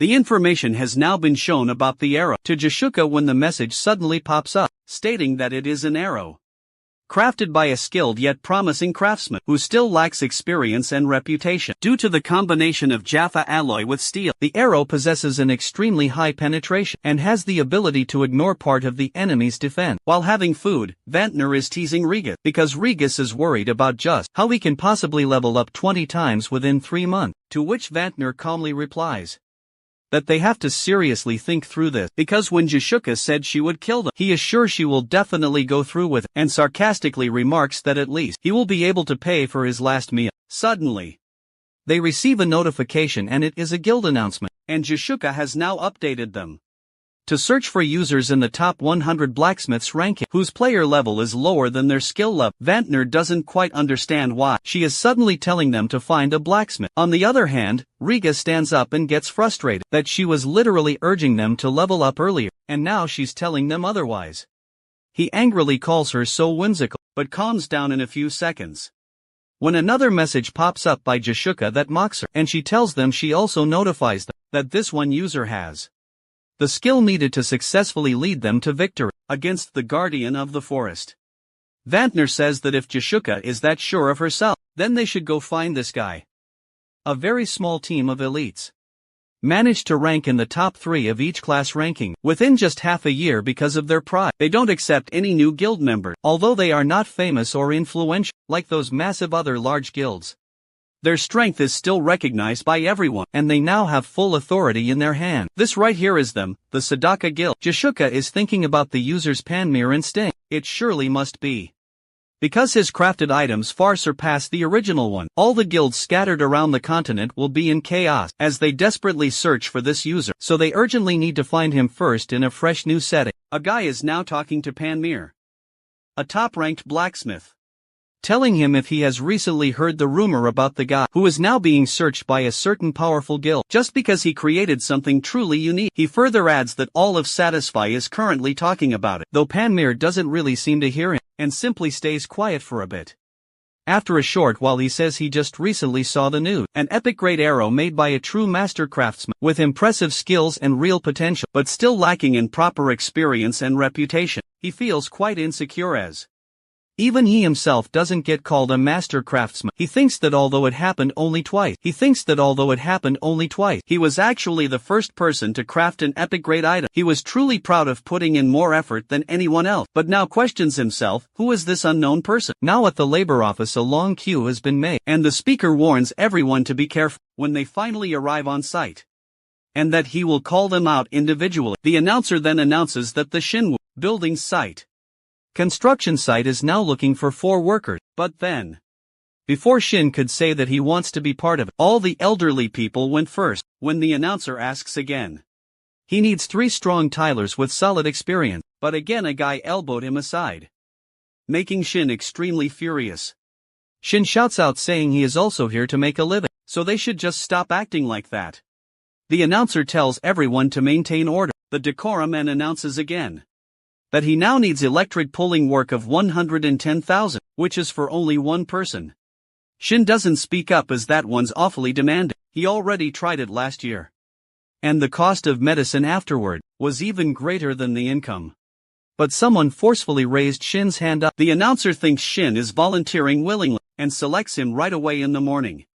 Shin looks utterly exhausted and before eating breakfast, tells his family that he is leaving for work, but his father asks him to stay a bit longer, though Shin was in a hurry but still stayed for a bit, thinking if he pays back just the loan interest, his entire savings are only at 9 to 21, although his father takes out an amount of 70k, telling him that they will give him the money needed for his daily wage so he can rest and take a break. Today Shin looks at the money carefully, thinking the daily wage is at least 90k. These days though, his sisters give him a deadpan look to take it, and stop being so ungrateful, and tell him that she has already prepared a bath, so he should just go use it later on. He joins the game since it's nice, resting and peacefully playing the game. But after finally paying back his debt, his account savings are back at zero, and that is exactly why he is not motivated. He plans on heading to another village and seeing how high the arrow price will go, as it remains his only asset right now. As he sees the prices, his eyes widen and jaw drops instantly, because the listed price of the Jaffa arrow is 72 silver, with 99 arrow units in total. 72 silver means that equals 71 gold and 28 silver, since 100 gold equals 120,001.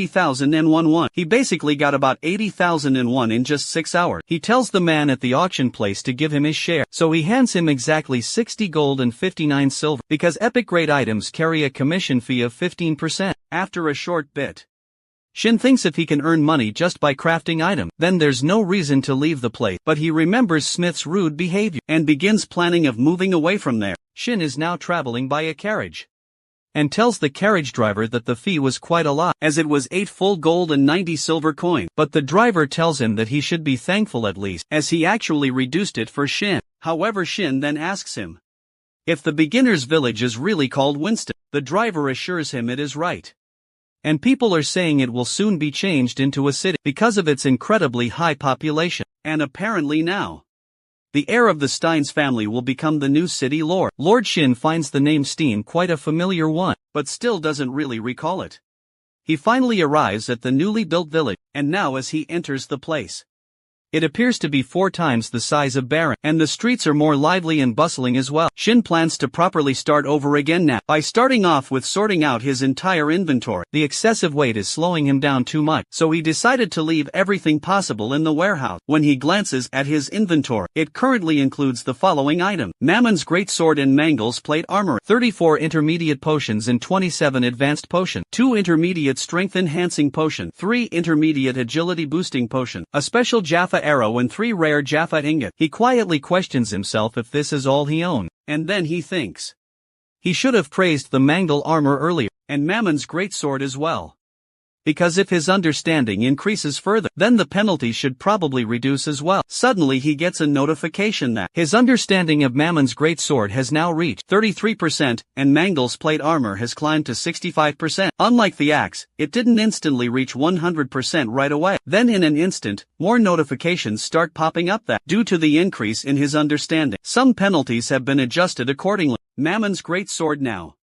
has its attack power reduction adjusted from 30% down to 20%, and Mangel's plate armor defense reduction adjusted down from 20% to only 8%. Shin feels a little satisfied that, at the very least, he gained this much. And since its durability has slightly fallen, he could repair the item to further boost understanding. But right now he really needs to save money, since he will need more energy to craft things, so he should store all equipment for now in the warehouse. Shin politely asks the man to open his warehouse, and the man handling the warehouse tells him that it will cost 30 silver, and another 10 silvers per each item. He feels frustrated because of all the money being spent, but sighs and stores his armor and weapon first, and plans to hold on to the epic grade silver item. He kept it as a precious souvenir, since it's a waste of 10 silvers just to store it. He now plans on searching for the smith, and arrives at an enormous building, making Shin think aloud that there must be an intermediate or even higher class of blacksmiths working there, and that probably means they will treat him favorably. But as soon as he enters the place, it turns out to be empty, but he hears a voice asking who he is, making him realize there's someone else present. An old man named Khan is lying on the bed surrounded by bottles of alcohol, though Shin tells him directly he wants to craft the best-selling item available there, so the man informs him that the mirror company is selling items in bulk at a much lower price due to competition, so items there haven't sold well for quite a long time, and tells Shin that this smithy was closed down long ago. Then all of a sudden, 4 to 5 men enter the place and start threatening Khan. as they order him to hand over the entire building to them, and show him the official sales contract paper, and tell him to sign it now, and hand over the building to them immediately. Shin thinks this isn't the mirror company that's big and famous so far. So how is there a contract for handing over the building and the rights? He's not sure what is happening, but decides to sneak out before things get too complicated. But as he tries to head out, one of the guys tells him to stop, and loudly calls him a spy from the Skanker company. But Shin instantly realizes he is a gangster, hired secretly by the mirror company. Outlaw NPCs do sometimes kill users in this game, and these guys appear to be around level 35 each, so he shouldn't fight back and must act accordingly. Shin lets out a nervous chuckle, telling them he's new to Winston Town, and he honestly didn't know this smithy was closed. One of the guys examines him from top to bottom, and then coldly tells him to get lost.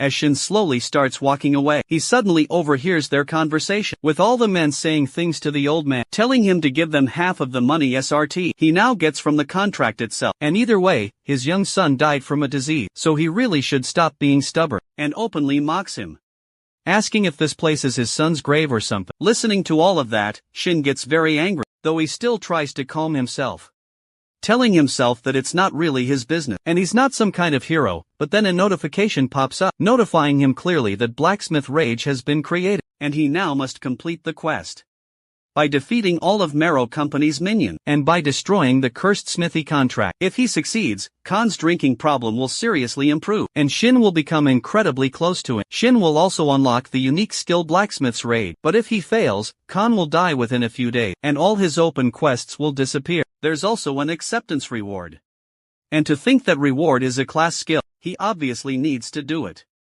He still thinks, what are his odds though?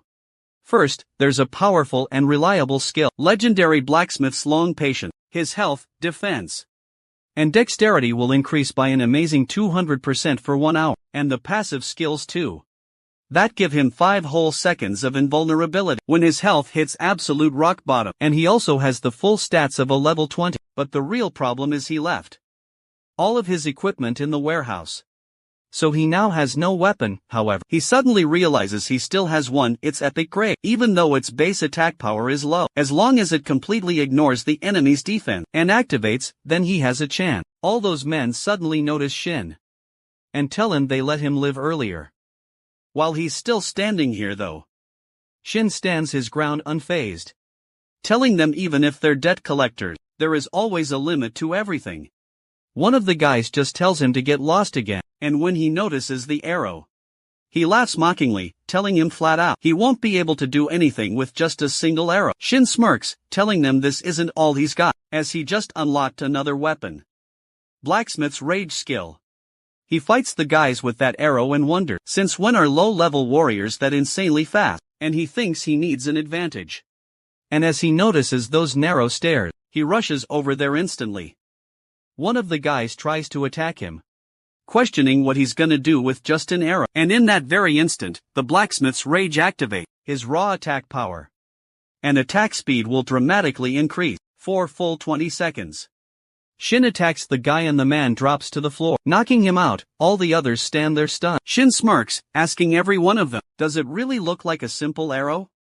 Now Shin looks at the arrow, being truly impressed. He managed to land 2 hits, thanks to the huge increase in attack speed. Moreover, the ignored defense effect was activated, and it became a critical hit, killing him with just 2 hits.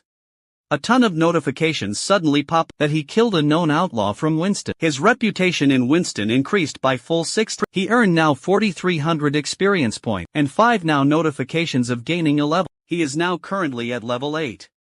He gained now 5 levels for killing a level 35 outlaw, going from now level 3 to level 8. 125 1,400 experience definitely. His health now is 316 16 mana now is 87 and weight is 842 definitely.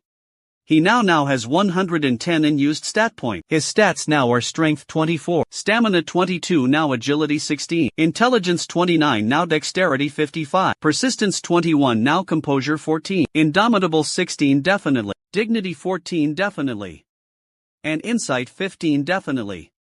Shin is now done seeing his stat points being 110. Now the other guys are angry though. They have now high attack power but low defense, and in now order to defeat the remaining one, he needs now to invest points in strength and agility. since there now are 4 of them left. He plans now on using all of them.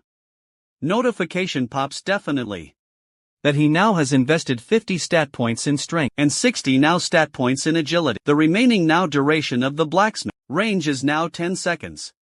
Now he now thinks of killing one more in the meantime, but the now attack wasn't strong enough to make him dead. The guys now know Shin's attacks are fast, and they now won't fight on those narrow stairs, using large now weapons. On the other hand, Shin thinks now that guy didn't even die, after increasing now his stats.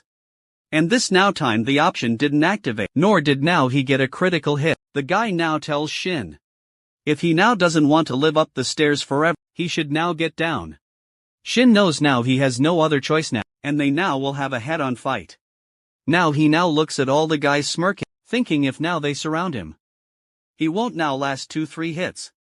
But still now he has a backup plan. His health now is low and his defense is equal to 0. But if now they surround him, he can kill them all at once. All he now needs is the health to last until then. So what now he needs right now is legendary now blacksmith patient. The guy now mocks him, thanking him for saving them time. Meanwhile the now legendary blacksmith patience activate, but it now fails as it doesn't consume mana, and this now skill cannot be used intentional. He has now no option left now, as all now the guys start attacking him. His max now health is at 316, so he now drinks the intermediate health potion. That heals now 15 health.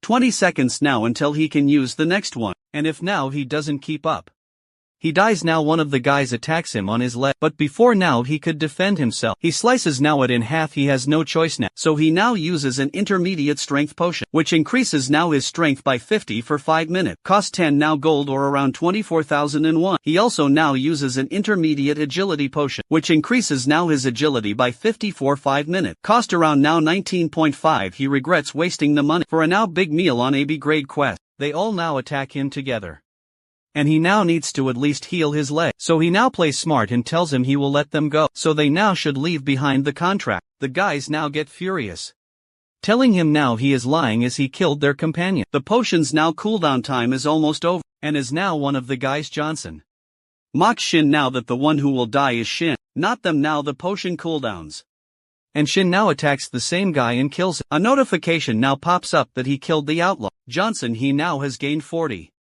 300 experience now points and gained 3 level. The statistics now shows that the grid is at level 8, with a now progress of 125 out of 14. Grid's health now is full at 316 out now of 316, and now mana is also full at 87 out of 87. There are now no stat points remaining to distribute. The weight now is 842 out of a maximum of 1000. Grid strength now is 74, stamina is 22, and agility is 76. Their intelligence now is 29, dexterity is 55, persistence is now 21, composure is 14, indomitable is now 16, dignity is 14, and insight is 15. Grid has now a legendary blacksmith's creation item, and there now are 2 remaining slots available for use out of 3 definitely, and the now probability of adding extra options to an item during production now and to enhance items will increase. He can now equip all items without condition, but penalties now may apply depending on item restriction. The chance now of gaining reputation and the now amounted increases will improve, and the now chance of increasing affinity and its now amount will also improve. As Pagma's descendant, definitely he inherits now Pagma's will and technique, with the now belief in using blacksmithing to help others. He cannot now forgive the Marrow Company and its now minions for oppressing old and powerless blacksmiths. Help now Blacksmith Khan, who is now tricked by the Marrow Company and loses now his customers. Get rid now of the Marrow Company's minion, and destroy now the smithy transfer contract. Khan was now once a great blacksmith, but became incompetent definitely due to now stress and alcohol dependency, after his now business was ruined by the Marrow Company. If Khan recovers definitely, he will now regain his status as a great blacksmith, and will now help him greatly. Once he now learns Shin's identity, Grid stands now there with his powers and calls out that it's not now over until it's over. He says now to Vale that he'll give now him another chance to accept Grid's offer, but the now Vale mocks Grid, saying that he's been quick. Justin now he was relying on the potion's effect. He charges now toward Grid to attack him, and calls now him a potion junkie.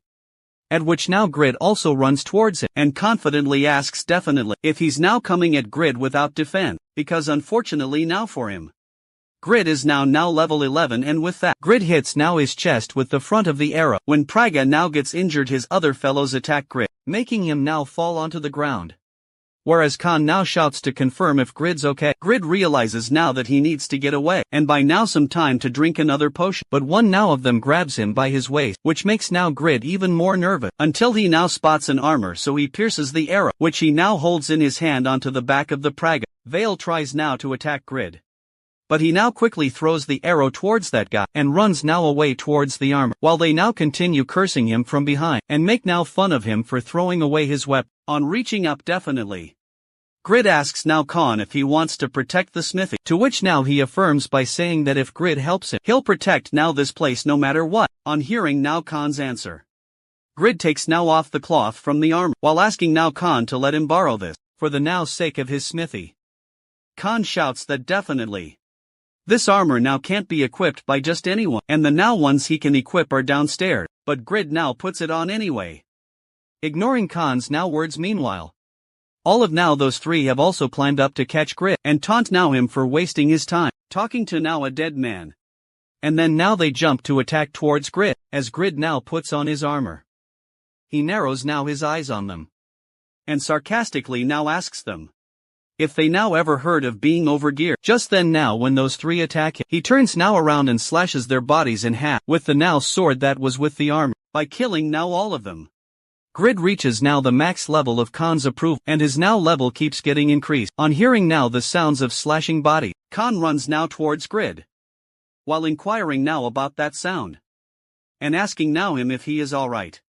When Khan now sees Grid in the armor, along with now the slashed bodies, he is now left dumbfounded. However, Grid calls now the armor amazing, and says definitely that he now would have never expected to find such good items in now a countryside like this. When he now sees the name of the creator of sword and armor, Albertino, he now calls him incredible, whereas Khan now asks Grid with surprise if he now recognizes the value of those items, and their now creator, to which Grid lies nonchalantly that he now can figure that out with just one look. Suddenly Khan collapses definitely, and Grid now wonders carelessly if it's now due to high blood pressure, or drinking now too much at his age. He walks now to Khan and bends over him, while saying now that he's cleared the quest, so he now should get going by moving on to the next quest, but Khan now keeps lying there, and foam now comes out from his mouth.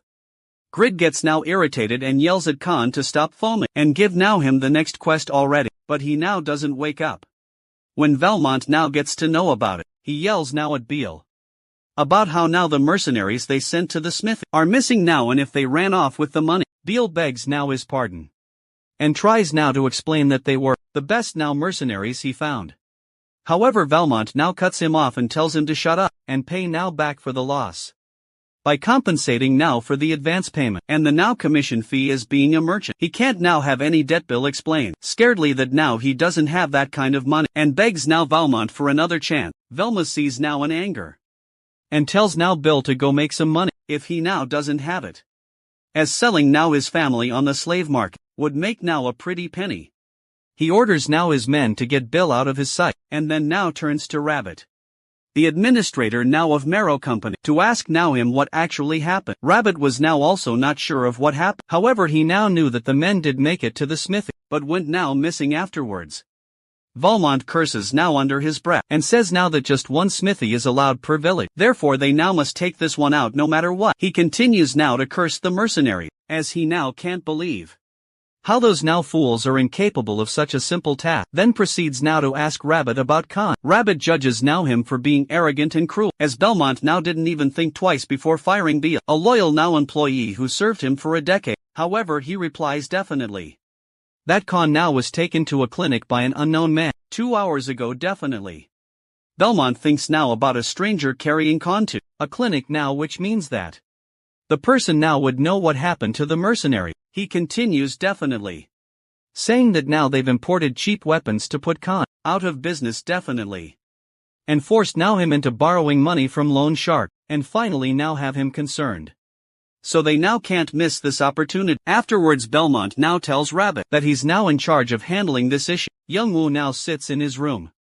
stuffing his now mouth with food, and thinks now about how he has reached level 21 just by now beating up some outlaw thug, and now he can't wait for the follow-up quest. He thinks now about the armor and the sword, drooling over now the thought that if he gets as a now final reward he could become a billionaire. He thinks now that Danes Life and now Valhalla are both unique level items, just like now is first creation failure, but unlike now failure they're both tradable, and have now normal equipping prerequisite. He realizes now that since he left Khan with the doctor, everything should now be fine by now. And then now enters the capsule. Thinking about now how Khan needs to now take better care of himself, since there's now a fortunate stake. As Grid now arrives in the game, he finds now himself standing outside the clinic, which he now finds odd, but he goes inside. Khan greets now him happily.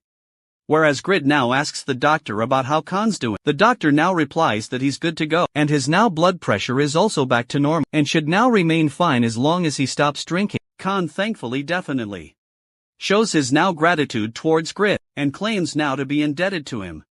However, Grid now replies that there's no problem, and they now should help each other out. The bill now was sent to Khan's address, so he's now free to go now.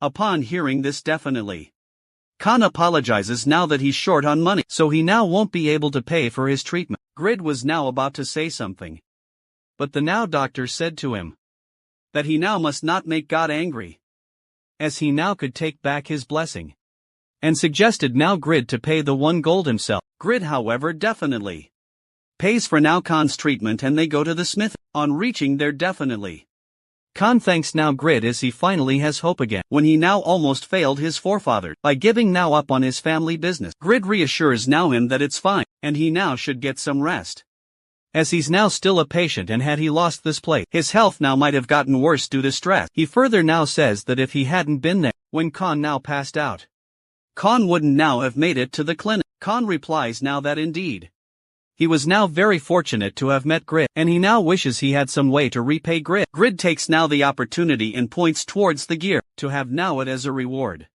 But Khan now says that it's special to him. Grid continues now to persuade him, because Khan now said he was indebted to him. Khan denies now that it's his family heirloom, and now his forefathers protected these now items with their lives. Dainsleif and now Valhalla are ill-fated artifact, because no now one was mighty enough to wield them, so they've now been kept hidden for centuries. 130 years now ago there was a man who was now worthy enough to be their rightful owner, whose name now was Pagma.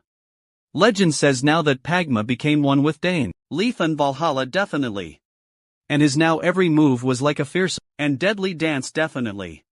And his now sword dance was so terrifying and mighty that it now pierced the sky and called for thunder. Khan continues now to tell that his forefather, Albertino, kneeled now down to Pagma, and begged now him to be the rightful owner of Dainsleif and Valhalla. Now Grid asks if Pagma took them, but Khan now says that he refused, and said that definitely the true now owner of these items would reveal himself. One day now 130 years later, Grid has now appeared and wielded these items. Therefore he now urges Grid to tell him how he did it, so that now he'll make a decision. Grid wonders now if it's a follow-up quest, and decides now to claim it before anyone else, so he now replies that he doesn't know how to explain, but perhaps now Pagma's spirit runs through his veins. Khan looks now at him with shock, as this now means that Grid is the successor of Pagma, and as now soon as Grid confirms, he receives now his follow-up task, to acquire now Pagma's sword dance. Grid gets annoyed definitely, and says now that he thought he was going to give them now to me if he answered him. But Khan now asks him to understand that the now verification is necessary. He further now adds that perhaps he now has come across the successor of legend, like his ancestors definitely. And if now Grid is the successor of Pagma, his rightful now ownership will be proved anyway. He calls now for the celebration while taking out alcohol, but Grid now confiscates it, saying that now he can't get it back before Grid's now quest is over. Just then definitely, Rabbit enters now the smithy while calling for someone, until he now spots Khan and introduces himself, saying that now his name is Rabbit, and introducing himself definitely as speaking now on behalf of the Marrow Company. Khan tells now him to go downstairs, where they now sit around, and Rabbit says that he's now been told that Khan was unable now to pay off his debt of 600 gold to his now company. Khan confirms however he refuses now to give up his smithy. Rabbit explains now that he's here to offer an opportunity, so if now he hands over the smithy, he will now guarantee him generous compensation, as well now as management rights. Khan scoffs now at his offer and asks whether definitely Rabbit wants now him to become his company's lackey, at which now Rabbit says that it's a now much more profitable offer than the earlier one. Khan replies now to him That earning now profit isn't his concern. His duty now is to protect his family business. Rabbit then now gives him another proposal and asks now him what he thinks about an item forging match now with a blacksmith from his company, and they now will avoid both the contract and the debt if he now wins, because doesn't it now make sense for the now better blacksmith to be the owner of the smithy? Definitely. Grid thinks now this may look like a fair contest, but they now must have someone more skilled than Khan. However, Khan now accepts the offer, saying that now he's been off work for some time, and is now also sick, therefore his successor Grid definitely will compete now in his place. Grid gets now furious at not getting his permission. However, Rabbit now asks if Khan's sure about Grid. As Rabbit now tells Grid not to feel pressure, Grid immediately now accepts his offer. After seeing now the 600 gold reward for the quest, Rabbit then leaves definitely, assuring him now that he will follow up with the detail. However, definitely Khan apologizes now to Grid for involving him in this, but he now has to protect the smith. But Grid now tells him not to be sorry, because if now it's about 720,001, he'll even now sell his soul. Grid notes now it's in a class quest, while looking now at the screen, displaying a now match against Mirror Company. He thinks now it'll be a piece of cake for it, as a now legendary blacksmith who has now the ability to create epic items. He is now hoping for about 740,001, when Khan now says that he can supply the material for Grid's training definitely, as he now has been out of business for a long time. Grid asks now him in confusion about why now he didn't notify the man now in charge of Winston about this. Khan answers definitely that the now Lord of Winston is in cahoots with Marrow, and has now been given a huge bribe.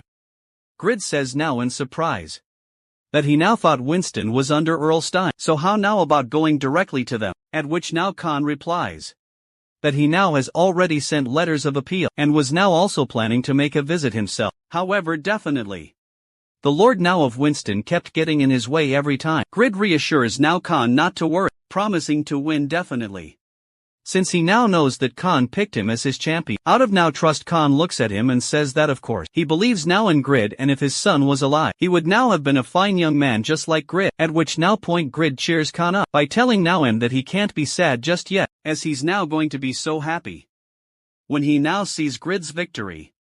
After Grid now says so he feels unusual for being so nice, or maybe now it's because he got a lot to earn from Khan. However, strangely definitely Khan reminds now Grid of his grandpa. Later definitely Young Woo now wakes up and thinks how it's just 4 a.m. and realizes now that 2 days have passed, and satisfied now so he might have made great progress. He is now reminded that it feels now like Khan is a better blacksmith than Smith from Baron now, as his skills are amazing despite him now not being in his best condition, and he now continues to miss Khan, but stops himself definitely and steps now out of his room and greets his family. His mother now greets him back, surprised at now how he is awake early, to which now he says that having now grilled eel would boost his stamina, at which now his dad teases him for not having a girlfriend, but he now says that he could date anyone if he wanted to, and his now mother agrees with him, while liking now his confidence. While having breakfast definitely Young Woo now asks his parents if his grandpa is doing okay, at which now his parents look at him with a very surprised and confused now look, so he asks, which they clearly explain that they simply find it surprising that he's curiously asking about grandpa. However, he's doing quite well. The very next day at Marrow Company, Belmont yells at Rabbit, curiously asking him in anger what he's done, while throwing an apple at him. He yells that Smithy would have been theirs anyway, so why would Rabbit go ahead and make idiotic decisions without even consulting him? As though Rabbit was touched by Khan's sob story, Rabbit wipes his face and requests that he understand that their reputation among the people of Winston is terrible. Therefore, if they make a gesture of kindness, they would be able to earn people's support. Belmont gets furious and tells Rabbit not to lecture him, because he's the one who bought up all the people's worthless land and commercial rights, so why should he care what those ungrateful beings think? Rabbit realizes that Belmont is incredibly narrow-minded, and Marrow Company can't grow under him, so he tries to clearly explain to Belmont that Khan is well admired by the people for fighting against the company, despite his adversities. Therefore, they must make it seem like they are offering Khan another chance, based on his outstanding skills as a blacksmith, and by doing quite well so. they can improve their image among the people. Belmont finally understands and takes it as a good opportunity to bring in new, loyal customers. So he agrees for the sake of making a profit, but asks Rabbit how he can be so sure about winning. Rabbit clarifies that he saw Khan's champion himself, and he doesn't stand a chance. Sides Rabbit has an excellent blacksmith in mind to be their champion. Belmont appreciates it, and says he doesn't want to hear anything having to do with that old man. Khan again, however. Rabbit thinks that he'll still need to appoint the finest blacksmith to represent Merrill Company, to not let their guard down. Later a man visits Khan and Grid, and is surprised to see that young lad Grid defeated Vale's gang. At which Khan replies that Grid's actually a fine man, with great skill despite looking a little wimpy. Grid snaps at them for talking behind his back, when some people arrive and show Khan some flyers about the match between Merrill Company and Khan that are all over town. Khan replies that he is aware, and the men think that Merrill Company isn't that bad if they want a fair match, as they're guaranteeing Khan's management right, even if they win. Grid also thinks that despite sending the thug, it's a considerate proposal. However, Khan rips off the flyer and yells at them not to forget how Merrill Company dragged them into poverty by monopolizing the local market, and gets angry at how these people have forgotten about their suffering after realizing that they all feel bad for believing Merrill Company, until a young guy excuses them. Simply then, Hiroi excuses everyone to catch their attention, and says that as far as he knows, Merrill bought their property at cheap prices, because nobody was aware of the upcoming development plan. So they all agreed willingly. Grid looks at him confusedly, as he also had a green light above his head, so he must be a player. Hiroi continues that before hearing about the development plan, they all were eager to leave Winston after selling their properties to Merrill, so it's the result of their own greed. Hearing this, a guy gets angry at it and accuses him of being a spy for Merrill, so Hiroi explains that he's only stating fact, with no intention of fighting.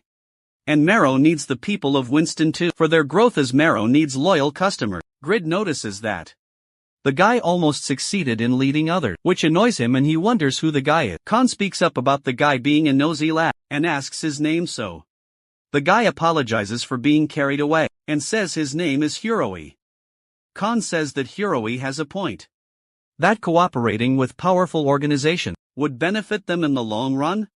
However, Winston is a part of Earlstein's property, and in Earlstein's land there is a local statute called the right of the people.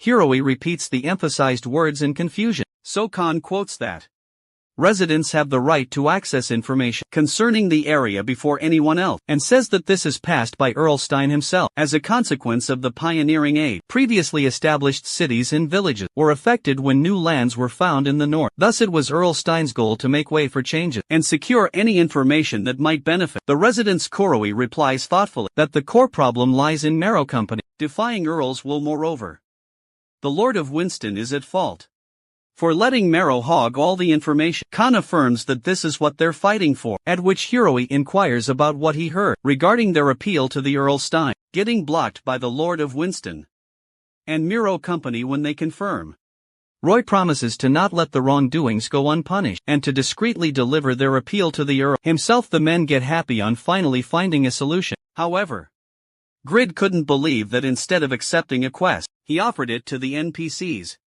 Later, when Hiroi leaves, Grid stops him in the way. Hiroi turns around and expresses his surprise, as he thought that Grid couldn't talk, which makes Grid even angrier, and says that he knows Hiroi came here on a quest, which he accepted from Merrill. But how he changed that quest? Hiroi says share quest information, and a screen appears in front of them, displaying the change in his quest and its reward, which surprises Grid as the rewards were too awesome. But to Hiroi he says that he's not jealous, and simply wants to know how Hiroi got the hidden quest. Hiroi explains that as he noticed earlier, he offered to complete the quest. However, it was about making use of, satisfies high degree of freedom. But only players who have played the game since the beginning know about this. However, someone will write about it on the internet soon, but for now only early adapters know about this option, so Grid doesn't need to be disappointed. Hiroi notices that Grid is fuming with anger, and asks him what's wrong. To which Grid replies that he has played the game since the beginning. As well, it makes Hugh laugh. How Grid still wasn't aware of this fact, and calls him a funny guy. Grid curses at Roy angrily and logs out of the game, leaving Hugh confused. Roy decides to ignore it, as he doesn't have time to waste. He's been playing this game for 18 hours every following day, but is still only at level 1 in 27, because his class is Order. He thinks that, since his main attack skills are limited to Eloquent, it's been hard to level up as compared to other classes. In addition to that, he has limited weapon, low health strength skills. And on top of that, he has no evasive skill. Therefore, he needs a stat with a damage, infliction and defense bonus for every 10-point increase. Roy reaches the place and looks at a huge gate, guarded by 4 men, and concludes that he has to pass that gate to get to Earl Stein. He walks to them and acts cluelessly, curiously asking the guards for the exit, and says how he is simply a traveler, while thinking that talking his way out is the only option. When the guards don't reply, Roy feels weird about it, until Rabbit appears from behind and tells him that the guards won't talk to him, as he is the one they're guarding against. Hugh gets surprised to spot Rabbit while he continues to remind Hugh how he was supposed to report to him. After stirring up the Winston resident, Hugh decides to use his persuasion skill to manipulate the NPC and activate it. He says that he simply wanted to enjoy some scenery while planning the instigation. But Rabbit expresses his regret on putting too much trust in it, because the commotion caused by the flyer was enough to get the job done. And yet he is running like a traitor. Hugh panics as his skills didn't work out, while Rabbit says that his experience has taught him to always take precaution against disloyalty and betrayal. So he's sure that Hugh understands his reason. To lock Hugh up, Hugh starts running to not have the quest forfeit like this, but the guards capture him, and being a Order, his only weapon was a book. So he decides to log out, but he couldn't and gets stuck. Rabbit tells him that it's useless to resist, and asks if he doesn't know about him not having the power to neutralize the logout spell. He further says that hastily killing him will only help him revive, so they're locking him up instead, and orders the guards to throw Hugh in the dungeon. Hugh's quest changed into waiting, for which he can't log out for 50 hours. He realizes that he played for 20 hours straight once, but the capsule system executes a forced logout if playtime exceeds 20 hours, and adds a penalty that prevents login for 6 hours, which is 8 days, and 8 hours of jail in game time. Even if he succeeds, it'll seriously endanger his psyche. However, as an unemployed single man, he knows no one will disturb him. So he decides to switch the capsule to trans mode, hoping his body can bear it. Hugh decides to do it as it is, a hidden follow-up request that was upgraded to S grade. When Roy switches it to trans mode, a display alerts that he will be logged out if he gets in danger, whereas external power can't be shut down, otherwise SA group staff will be dispatched to protect the capsule. Hugh in his capsule thinks that whoever helps him finish this quest will have Hugh's undivided loyalty, and he waits for Apostle of Justice at SA at 11:33 p.m. A man is working in front of large screen. The game Satisfy is a vast system where actions of players impact the virtual world, and due to the large number of players, various problems arise to maintain the order. It's essential to keep track of the error. Mr. Lim, who is sitting in front of the screen, gets notified that quest before await has been activated, and his permission is required to summon an emergency board meeting. He grants the permission and starts marching outside, while thinking that this S-grade hidden quest activates only under special conditions, with the reward of acquiring a second class. Therefore, if the player succeeds, they'll be the first one to acquire 2 classes. However, the player will have to endure 200 hours of game time, resulting in great physical and mental danger. The meeting starts and the information about Hugh displays that he's a Mongolian player, at which Mr. Lim says that it's incredible, as only 3% of Mongolians play Satisfy. Miss Choi says that he has the Order class with low combat power, so it's amazing how he was able to achieve level 127 simply by focusing on tasks suited to his class. Mr. Lim asks Director Yun if the Mongolian branch manager is available, and they connect to him Park Yun-hil. Mongolian branch manager joins the meeting, and Mr. Lim asks if he ensured the player's safety, confirming they are monitoring in real time, along with medical staff on standby. He further suggests letting the media know about the possibility of the first multiple class player, as it will help in boosting the market in Mongolia. One of the meeting attendants agreed, considering how difficult it's been to increase activity in the Mongolian market.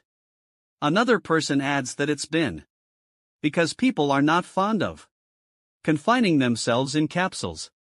However, one of the members calls them too optimistic, because they'll become a laughingstock if that player fails. Director Yoon tells them that they don't need to worry about that unless Huroy gets locked out due to health issue, as they designed this quest quite easy to clear. Ms. Choi gets asked if she analyzes the success probability, at which she hesitantly says that she has uploaded the files for them to see. When Director Yoon sees that, he stresses out that the probability is only 9%. He shouts to get the player rescued by a hidden NPC in quest before a wait.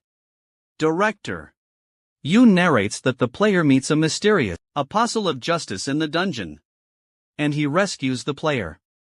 After hearing about the situation in Winston, afterwards the player receives a big reward by clearing a follow-up quest to help the apostle. But Director Yoon stops mid-sentence and asks that, barring any safety issues, shouldn't most players be able to clear the quest before he could get his answer? Mr. Lim laughs loudly and tells him to take a look at the report again, as there's been a change due to Hiroi sharing his quest with another player. He explains that Hiroi was supposed to deliver the message about Winston to the Apostle of Justice only. However, he shared the quest midway, which resulted in the erasure of the NPC version of the Apostle of Justice. Director Yoon reads confusedly that the player who knows about the quest is a player named Grid, also known as Shin Yengwu. On the other hand, Yengwu sits at a stall drinking beer, crying about not receiving a mere 600 gold quest by Khan. He says that Khan should have given those sweet tasks to Youngwoo, instead of a guy he simply met. Even though Youngwoo covered his medical expenses, he keeps crying while ordering more food. Later on at 1 a.m., he reaches home and decides to sneak in quietly, but gets caught by his sister. She yells at him for not informing her if he was going to be late. But Youngwoo asks her why she's still awake, and says that he's a grown man, and kids like her should be sleeping instead. She explains about getting concerned, as the capsule was empty, but gets interrupted by the smell of alcohol, and asks him if he's been drinking. As Youngwoo is too drunk, he starts acting weird by curiously asking his sister if she is worried about him, or if she's going through puberty. So her sister leaves awkwardly. Back at SA, Director Yoon says that the probability of Huroy clearing the quest is more likely to be 0%, and the supercomputer Morpheus must have made a calculation error. However, Ms. Choi reassures that she hasn't received any such reports, so that seems unlikely, at which point Director Yoon holds his head and sits in distress and frustration. Mr. Lim says that Director Yoon is frustrated because they can no longer assure the success rate, as the scenario has changed. Therefore, instead of the Apostle of Justice, Grid will be the one to learn of Huroy's confinement. At once Director Yoon exclaims that Shin Yengwu is ruining everything by being a legendary class with level 21. He says annoyingly about what Yengwu has been doing quite well all this time, as it's a shame that such a worthless player like him received a legendary class. He couldn't stop being angry at Youngwoo, and called him poison. Who is going to waste another hidden quest, and will poison Satisfy's world with his incompetence? Director Yoon is stunned, as he doesn't believe that Shin is still at level 21, though he got a legendary class, and that it is a pity the legendary class went to a user with 0 productivity like Shin. He couldn't stop being angry at Youngwoo, and called him poison. Who is going to waste another hidden quest, and will poison Satisfy's world with his incompetence? The other people in the meeting doubt that he will actually fail the quest at that rate, and they have missed the perfect chance to advertise the game. According to them, the only thing Shin has done after getting the legendary class is crafting epic great arrows and receiving a class quest. Lim, on the other hand, smirks and thinks within himself that this indeed is hard to predict, but if he had to say something, this truly is entertaining to watch, and Shin's incompetence transcends common sense. Currently in Satisfy there are 3 epic classes, other than the most recently revealed Bloody Warrior.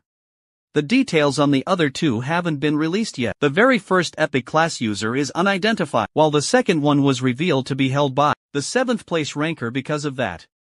The community and broadcasts haven't stopped debating about what the other 2 epic classes were, and who the very first epic class user was. In the game Stein Earldom Akaro Dungeon there is this girl Euphemina, and all the guys there are trying to convince her to join their party, telling her that the loot will be shared with her, or she will get all the loot.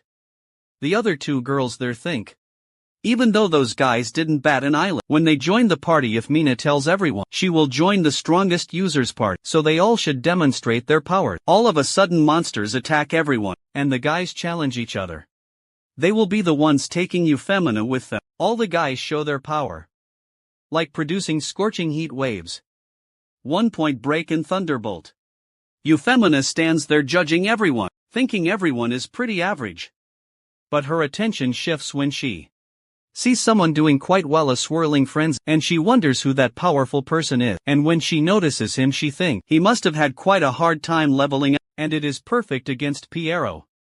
She decides to use it as well, and uses her duplication skill, and successfully duplicates the swirling frenzy, a level 3 skill that generates a powerful vortex, lasting for 5 seconds, dealing 1,530 to 2,380 damage per second to enemies caught within it. Additionally, it reduces the target's agility by 80%, significantly hindering their mobility. The skill consumes 700 mana upon activation, and has a cooldown time of 300 seconds. However, it is a one-use skill that can be kept permanently in reserve until it is cast, giving the user flexibility in deciding the perfect moment to unleash its devastating effect. Euphemina smirks, thinking she is counting on it for the very next time. She is a level 90 duplicate. The guy who casted the swirling frenzy asks her if she will join them, but she disappears suddenly. Euphemina arrives at a place and walks forward, thinking it should be enough. With this skill it took her 63 whole days to prepare. For this S-grade quest she needs to prepare mentally, so she sees the quest's information. The quest traitor of the Red Knights S tasks her with defeating Piero, a traitor who gravely injured Asmafel. Piero was hiding in the treacherous case in Canyon, and as the target of Asmafel's vengeance, his defeat is crucial. Successfully completing the quest rewards her with the title Cruelty stat, an overall attack power increase of 100 and fully unlocking the skill Murderous Impulse. However, critical failure comes at a high cost, suddenly losing 2 levels and reducing Asmafel's trust in her. The great difficulties of S-grade quests are extremely high. Moreover, the enemy is an incredibly talented NPC. She thinks that he must be stronger than the most boss monsters. Notification informs her that the Eternal Hermit, Piero, has appeared. He is the Saharan Empire's strongest knight. Piero was sitting on a throne, with his long hair and goldenish eye, filled with rage. But he seems unfazed and asks you for Mina, if Asmafel sent her there. She doesn't reply, but motivates herself that she can do this. As she has thoroughly prepared for this moment, she starts using her skills. Firstly, Tartan, the strongest defensive special skill, only known by the first-ranked Guardian Knight. She only has 9 basic skills, but she can use special skill duplicates 3 times a day, for 2 entire months. She has duplicated all kinds of skill used by top rankers, and thanks to that, she now has 50 highest grade skills in her skills list, although she can only use them once. It's more than enough to clear this.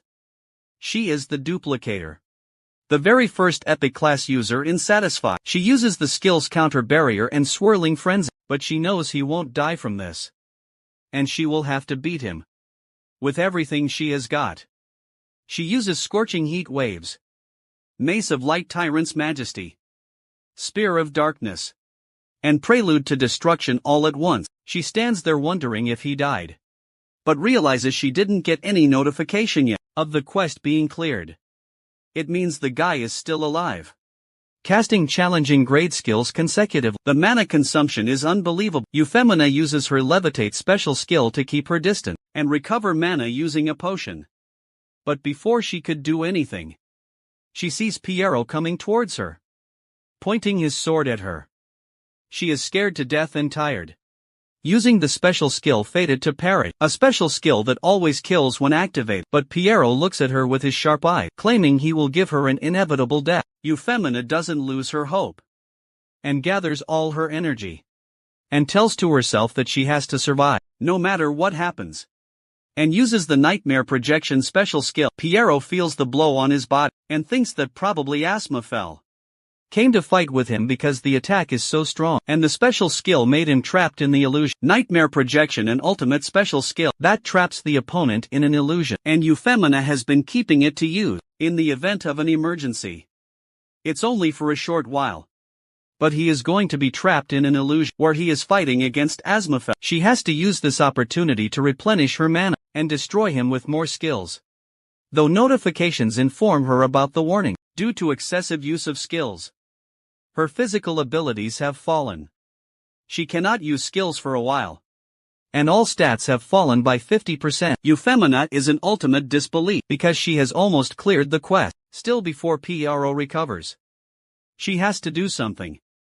Before she could think of something, she notices Pierrot, who is already recovered, and her stats as a duplicator aren't enough. Sweat beads on her head and she has no other choice. She abandons the quest. The quest failed technically. Her level drops down by 2 and Asmafel. Deep trust on her decreases as well. She thinks 2 months worth of effort just vanished into thin air, even though it was a great opportunity to gain a new title.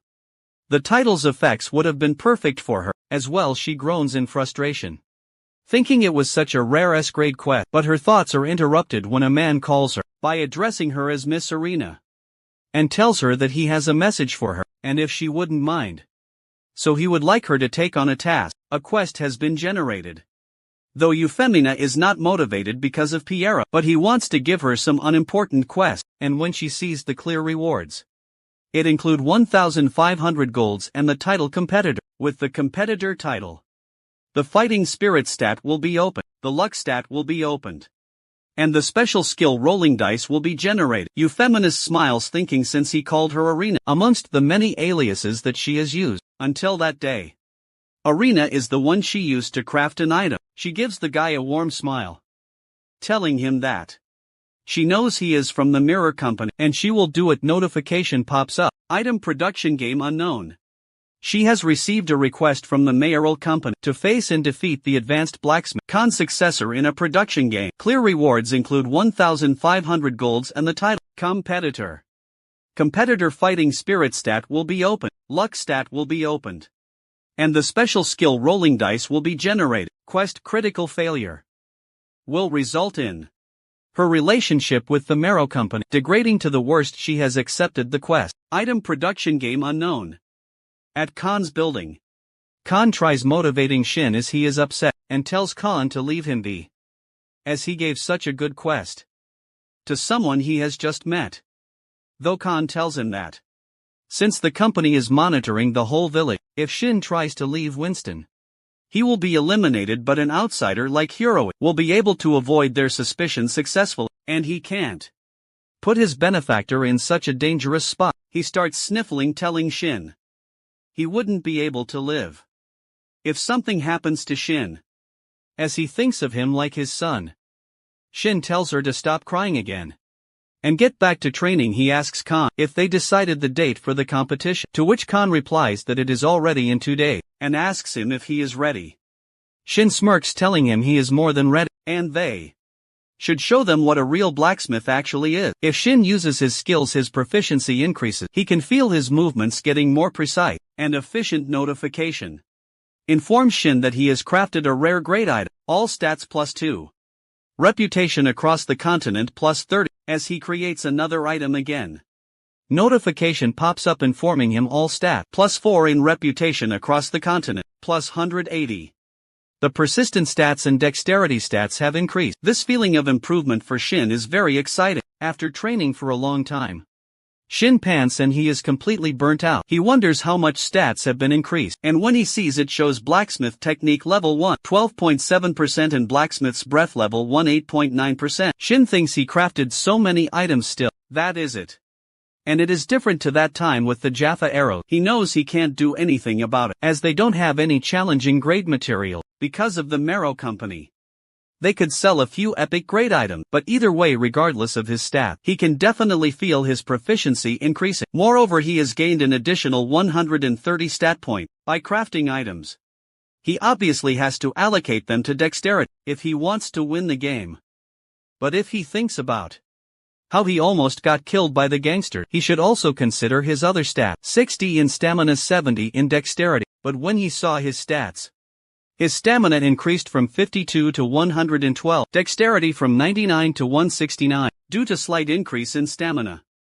His health has increased from 936 to 1536. Shin realizes these aren't the stats of level 21 user, they rival the stats of a level 75 user. Moreover, his stat points slight increase every time he crafts challenging grade item, so that can cover for his lack of combat skill, though he needs to do physical labor. He is already used to that. The next morning at Winston's Central Square Day, the competition day arrived. The square was crowded with local NPC residents and users. Apparently, they are the residents who want to protect the smithy from the Mirror Company. Belmont and Rabbit are there too. And Belmont asks Rabbit if their preparations are coming. To which Rabbit replies, "Everything is according to the plan."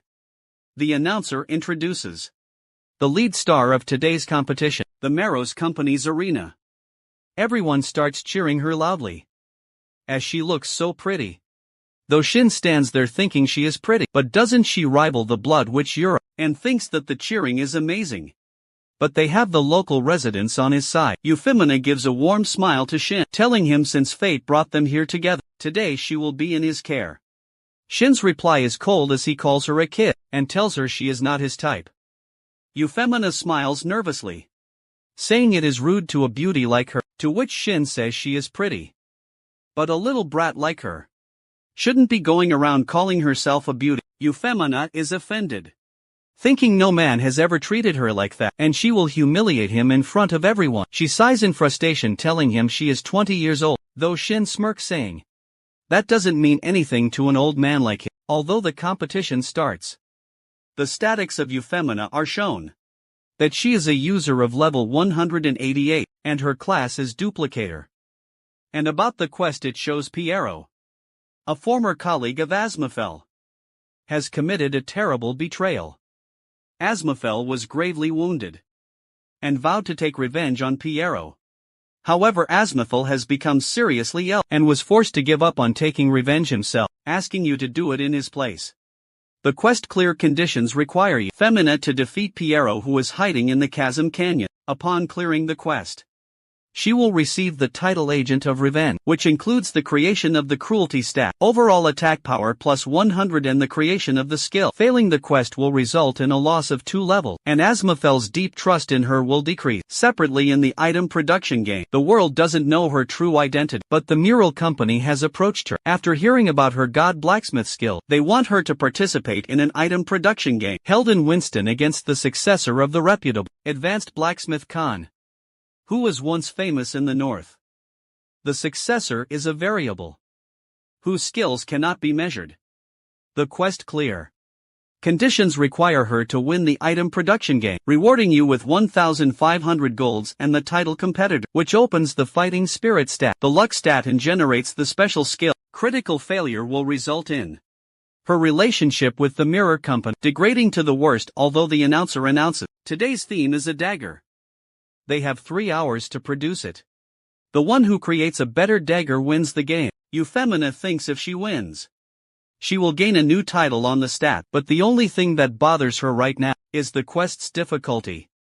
As the quest is unknown, it probably means her opponent's skills haven't been disclosed yet. She thinks whatever it is, it doesn't matter, and her plans won't change. She plans that the moment he enters the crafting phase, she will duplicate his special skill. She thinks if they use the same skills, the luckier person will create an item with a higher rating. Even though this is a gamble, she has a 50-50 chance of winning. She questions herself, will she win this? But her attention shifts towards Shin, who has already started forging. Sweat beads on her head, but she makes herself understand that there is no need to be nervous. and there is no difference in skills.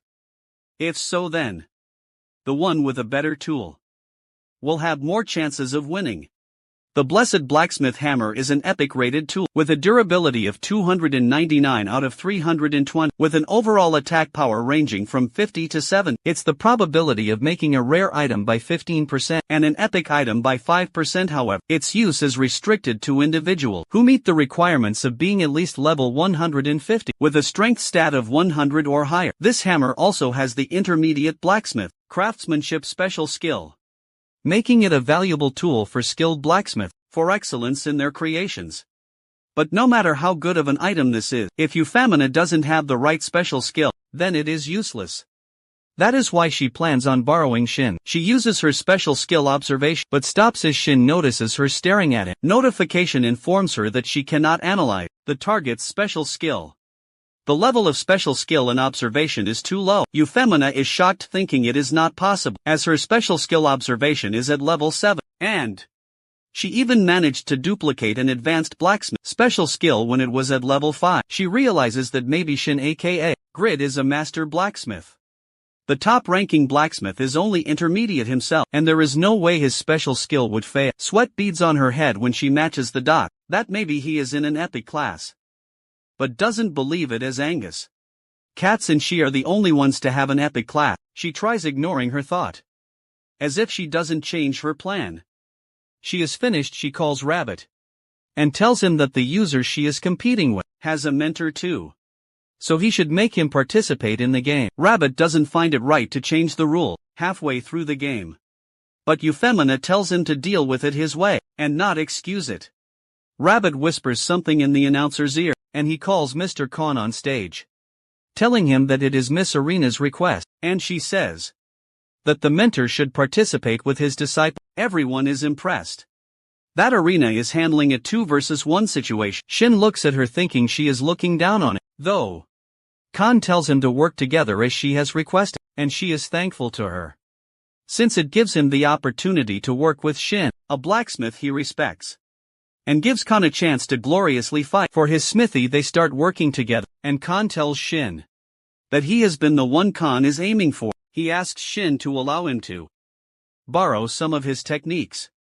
Arena successfully analyzed the advanced blacksmith's craftsmanship level 2 special skill and duplicated it as well. Though she can use the special skill only once, she smirks, thinking as long as their special skill levels are similar, it all usually comes down to luck, and that won't change even if he is master rank. She looks at them thinking how foolish they are, as they are still hammering the outline of the blade, and she has already finished forging the blade. On the other hand, Shin's legendary blacksmith's patience special skill activate, and his health, defense and dexterity are increased to 200%. For 1 hour everything is going smoothly for him, and he's pretty happy with his work. The blacksmith's breath special skill activates too, making the item's stats slight increase, and that's when iron and fire become one. There is still something left, a minotaur horn used for the hilt.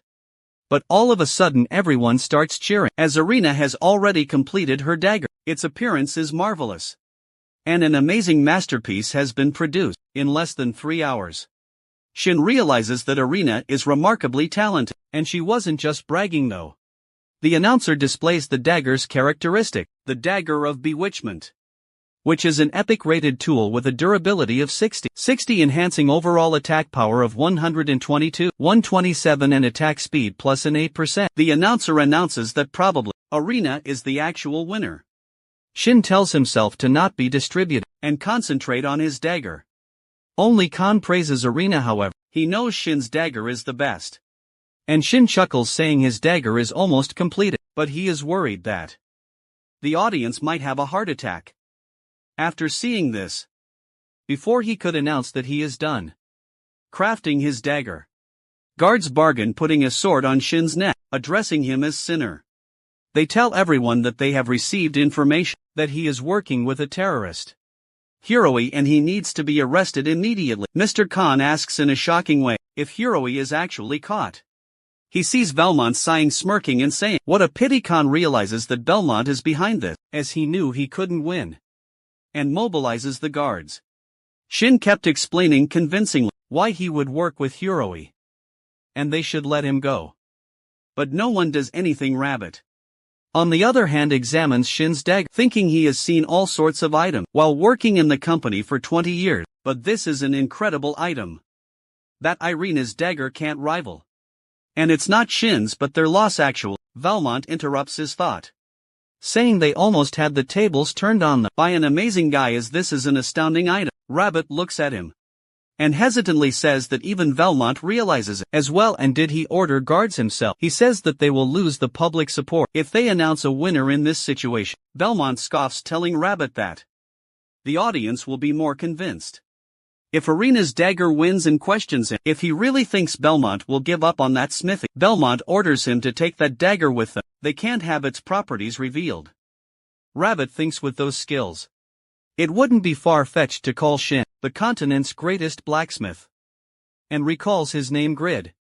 Meanwhile, Irina usually comes and inspects Shin's item, saying if they had finished the game, she'd have lost. However, the game ended with the audience support on her side, and she has accomplished the company's goal, so she will have to receive her reward. Rabbit tells her that he has kept his promise and clears the quest. The quest displays the reward. Irina has earned 1,500 gold, the title competitor, the stats, fighting spirit and luck, and the special skill rolling dice. This skill increases overall attack power and enhances mental state as health decreases. Stat points cannot be allocated to fighting spirit. Rolling dice, roll a die and a phenomenon will occur, depending on the number that is rolled. If the target is yourself or an ally, 4 or higher will have a beneficial effect.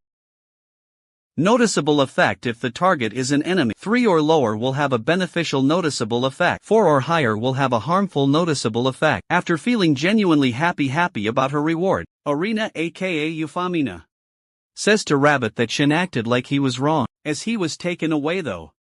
Rabbit tells her that what has happened has happened. Irina thinks that he had the worst personality ever, but she did want to know of his true identity. Rabbit says that he probably didn't know he would face an ordinary civilian in a smithy contest, either. And further says that Irina's basics were very crude, but she had the same movements as Khan. And questions her if she has some sort of copying skill. Irina doesn't answer his question. So Rabbit continues, saying that one day the Merrill Company will get prosecuted by Earl Stein for its greed. That is why he is thinking of leaving the company and giving himself another chance at success. He says that Khan Smithy could create that opportunity, as that is what he has learned from watching Grit and his skills. When his connections and resources become vast, he will rival small and medium-sized companies with just his crafting skills. Irina says that even the top merchant ranker, Vega, is just the owner of a small company. So Grid was that amazing of a man. Rabbit sighs and looks at Irina and says to her that there is a proposal. Will she help him rescue Grid? It's a quest. The notification shows the detail. Help Rabbit's job-seeking plans. Help Rabbit rescue Grid and cause the downfall of the Marrow Company and Winston's Lord Clear. Conditions: Grid's rescue, the fall of the Marrow Company and Winston's Lord Clear. Hard-earned rewards: 5,000 golds max. Affinity with Rabbit and Winston's resident. Quest failure: level 2, Rabbit's death. All quests associated with Rabbit will be permanently erased. Will Irina accept this quest? Irina smirks, seeing the details of the quest. As soon as she gets involved with him, she gets a title and an S-grade quest. She will definitely help in another environment. The residents gather together with Mr. Khan, protesting that they will find freedom with their own hand. In an instant, Valmont arrives there, and fear spreads among the residents. Although Khan confronts him, saying Belmont manipulated the game and tried to take over the village. However, he should fear people's anger. Belmont smirks, asking the guard Phillipson if the Lord should fear the rebels too. Phillipson replies calmly, shouldn't. They must subjugate them immediately. Belmont looks straight in Khan's eyes and tells him just to hand over the smithy and get captured. Obediently, and even he wants to end it and go to bed. He orders the guards to arrest the rebellion's ringleader. Khan in the dungeon. Huroy has been captured, and he mumbles that where is he? And how many days it has been? Mongolian branch manager Park Yunhyuk examines him outside the game, knowing Huroy's electroncephalogram is too unstable, and at this rate, they can't guarantee Alan Batar's health. Things may get dangerous if they don't log him out immediately, though he already spent 48 hours. But the manager says that they now have to enter the stage of protecting and helping his efforts. though the other people working there aren't supporting. The manager saying he can't leave the company's fate in hands of a low-level user, like Grid. However, Manager Eunuch tells them due to Grid's arrest, he is already closer to Hiroi in the dungeon. Now he knows, even though this is a desperate moment, he believes that something is going to happen. Shin may be a low-level user with irredeemable greed, but his persistence is the real thing. And he bets the remaining 2 hours on it. In the Winston Castle's dungeons, one of the guards, Leo, questions Shin about who hired him and threatens him with killing him. Though Shin is fearless and dares him to kill him, because if he stays imprisoned and loses the competition, Khan might die from the grief of losing Smith, but if Leo kills him, he will respawn and return to Khan's side. The other guard tells Leo to calm down, as Shin's body is immortal, and plans on taking him to solitary confinement. Shin realizes the situation is worse, because he will be in prison, so he won't be able to play the game, and Khan will be in danger. So he decides that he will tell them everything, and asks them to remove the gag. Shin obviously has a gag on, so the guards don't really understand what he is saying, or want to say. So they put him in the prison till he speaks, although he wants to speak instantly. The quest Apostle of Justice has been generated. The Apostle of Justice is the quest of rescuing Hiroi. The clear condition is to rescue Hiroi within 7 hours. Clear reward includes the title of Apostle of Justice, a linked quest where he can partner up with Hiroi. The Apostle of Justice opens the courage stat, all stats plus 10.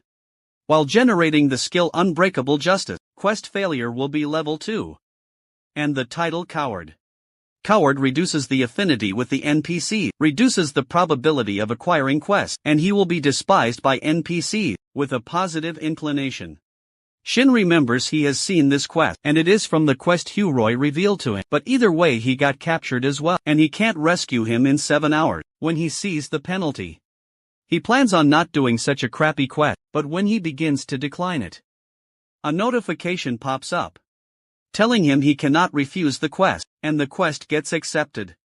3 hours have passed and Shin is hopeless, thinking he knew there was no way such luck and fortune would come to him for free, and thinks that he has never found nor picked up a single cent for 26 years. He gets frustrated, thinking he wants to punch the goddess of luck, but all of a sudden, he hears the voice of a woman calling out his name. When he goes to the door of the prison, he gets the notification of 2 hours being left in completing the quest, so he starts making noises, even with the gag, to get the attention of the lady. Realizing it's none other than Arena, Arena finds him and tells him that she will get him out of there, but she has a condition that he will make her an orc, and will stop calling her a kid, and tells him that her name is Euphemina, making him realize that she created an alias. Shin agrees to her and she releases it, handing him the dagger he made.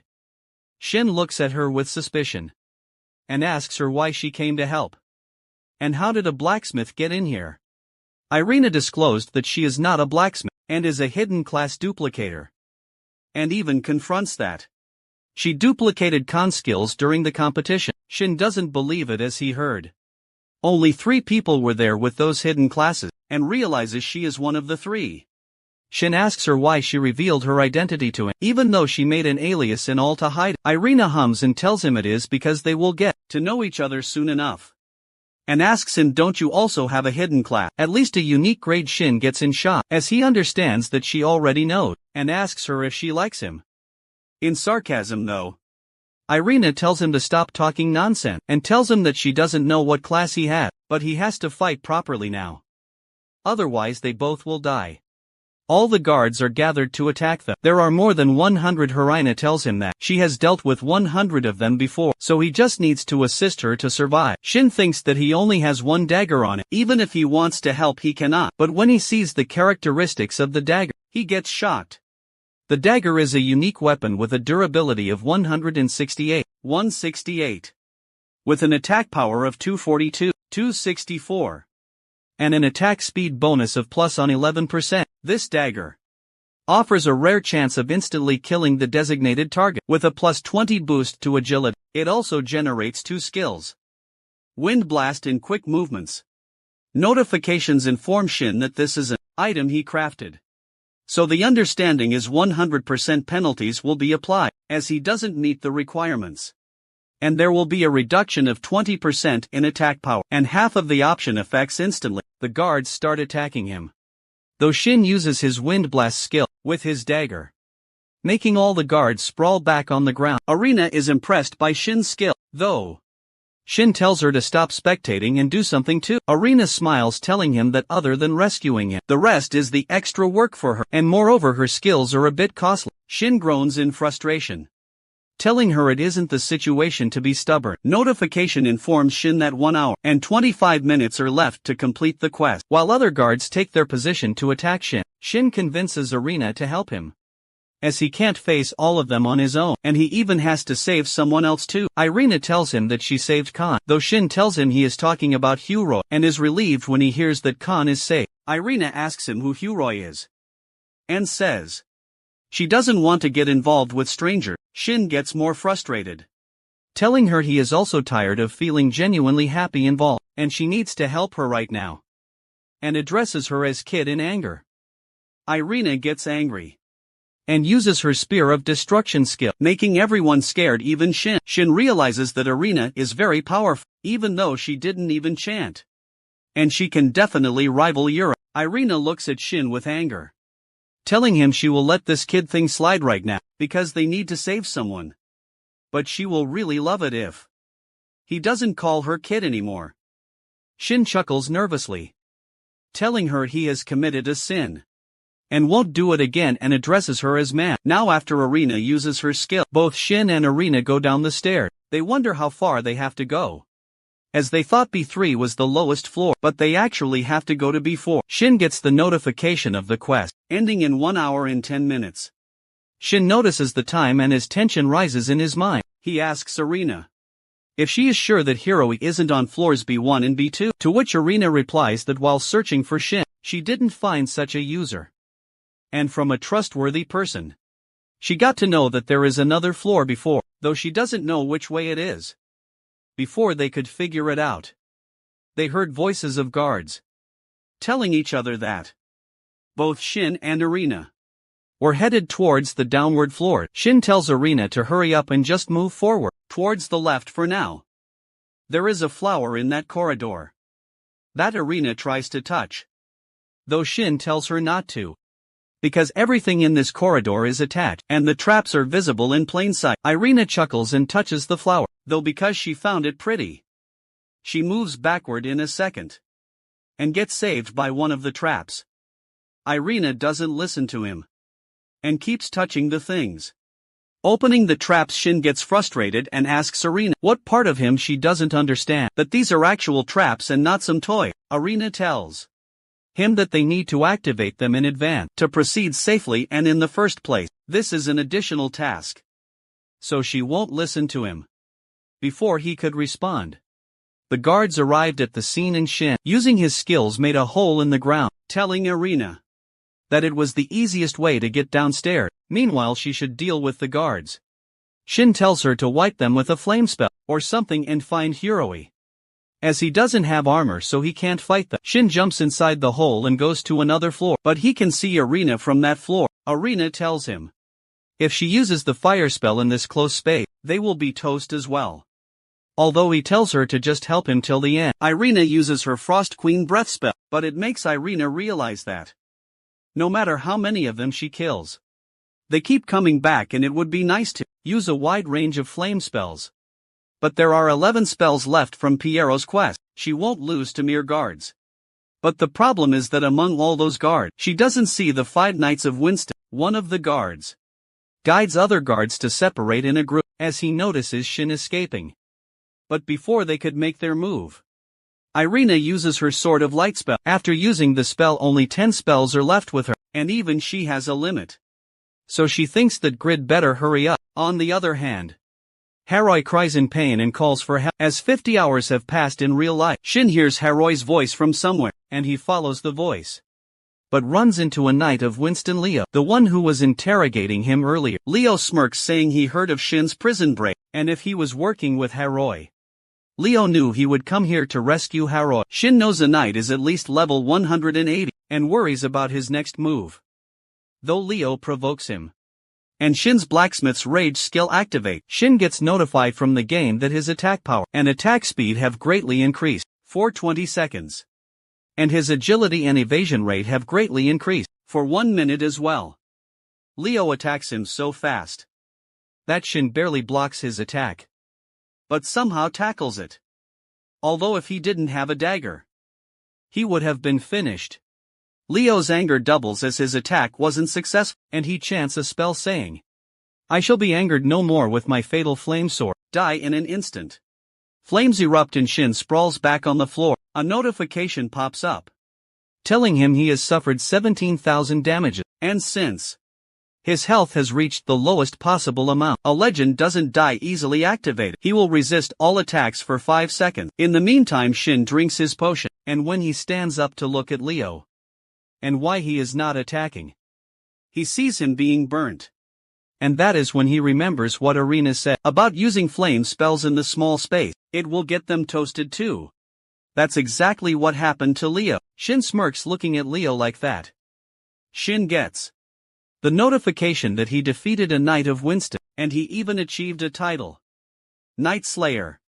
He even obtains a prison key and gains levels too. Now Shin is in level 45. He celebrates his victory, and as he opens the door of the prison where Haroy is, he gives him a warm smile and says he was planning to punch Haroy, but he looks like he is at his death door. Huroy is in disbelief and realizes that Shin is his savior. Both Huroy and Shin get notified of the quest being cleared. Huroy gets a notification.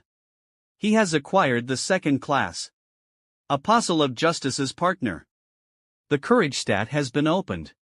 The skill Sacrifice for Justice has been generated. He even has acquired the title One Who Overcomes Hardships. The Indomitable stat has been opened. The skill Strong Will has been generated too, and Shin gets the notification that he has acquired the title Apostle of Justice. The courage stat has been opened. All stats plus 10. The skill Unbreakable Justice has been generated. His reputation in Winston has peaked, and he has maximum affinity with the Winston resident. Huroy, being overwhelmed, kneels down in front of Shin and says that as long as he helped him end the quest, his loyalty is Shin's and he is Dam Alumbutter, the descendant of the Blue Wolf. He further says that by putting the name Apostle of Justice partner on the line, he will follow Shin and repay this debt. Looks at him with a blank expression, thinking maybe being imprisoned for this long got into his head, or something. The duplicator, someone who can copy skills and gain the benefits of classes, can be seen as the most useful class out of them all. With the correct combination of skill, they can defeat a boss alone or become a one-man army. However, they can only duplicate 3 skills a day, and each skill only has a single use. They only have 9 basic skills, and none of them are combat-oriented. Finally, the duplicator has poor physical ability. Taking these into account, a duplicator with a large supply of skill can become the strongest. But once the skills are used up, Euphemina will be at her weakest state. All the people in the dungeon are in a state of shock, as Euphemina defeats hundreds of soldiers on her own. There are elite knights left, and she has used almost all of her skill, but thanks to that, people there won't approach her carelessly to attack. There was a huge explosion earlier, and Arena thinks seeing how Grid hasn't come yet, it means he is dead. She doubts that even if he has saved her, Roy, will he even come back there to save Arena? The guards think of ending things here, meaning killing Arena, and then they will think about what will happen to the Grid, as there are still the Lord's bodyguards upstairs. Irina knows things are feeling genuinely happy bad for her, and there are 3 spells she has left, and those are of fire attributes. Though she will end up killing herself if she uses those in that enclosed space. The guards attack her, and it is a pincer attack, so Arena uses her basic skill, and at the same time regrets trusting Grid, as he didn't come back to save her. All of a sudden Arena collapses on the floor, making the guards wonder if maybe she is out of power, and it is the payback of hundreds of people she killed. The guards point the sword at her, though she looks straight into his eyes while being fearless, and thinks that it isn't over yet. Although she thinks she is finished or she is unlucky, Irina tries casting a spell of rolling dice, and the game notifies her that If the designated target is herself or an ally, 4 or higher will have a beneficial noticeable effect. 3 or lower will have a harmful noticeable effect. If the designated target is an enemy, 3 or lower will have a beneficial noticeable effect, and 4 or higher will have a harmful noticeable effect. Suddenly a voice breaks in. It is Shin aka Grid, calling the guards self-proclaimed righteous knight, and mocking them for ganging up against a girl. Marina smiles and takes a sigh of relief. That Grid has finally come through. Suddenly realized that if he is here, then it clearly means he has already defeated Leo. The Northern Nova Shin knowingly smirked, boldly telling them that he doesn't know about any Nova, but he definitely completely defeated a swine, and laughs mockingly, asking them if they really thought they could injure a single strand of his hair. When the opponent's level is higher by 30 or more, NPCs instinctively recoil. They are falling back so much so it makes Arena wonder just how high Shin's level is, though the guard gets furious. The other guard tells him that they need to be wary, because seeing how confidently Leo killed him, it clearly means he is clearly someone they need to be wary of. Shin threatens them to get out of his way, or they will end up like Leo. Huaroi admires the fact that he originally looked so pathetic, but now even those knights are afraid of him. Shin tells the guards that they will be dead, not by him but by Arena. Though Arena gives side-eye to him, boldly telling him she can't really do it right now. Listening to it, the knight tries attacking Shin, though Hairoi comes in between taking the attack, but nothing happens to him because he is armored, and he gets a notification that his strong will skill is activated, and it will resist any attack for 10 seconds. After using the skill, mana costs 200, and the cooldown limit is 23 hours and 30 minutes. Both Grid and Arena get in shock, wondering how Huaroi tackled that attack, although Huaroi tells them to run away, as he will hold them back.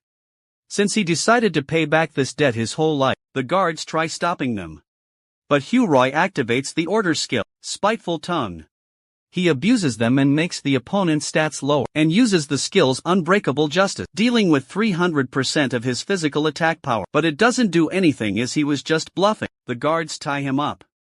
But Huaroi thinks that the quest is already clear. He can log out with no repercussion, and it seems like Winston's City Lord is finished. Huaroi smiles, thinking he can finally rest now after 50 hours, and wishes good fortune for Grid.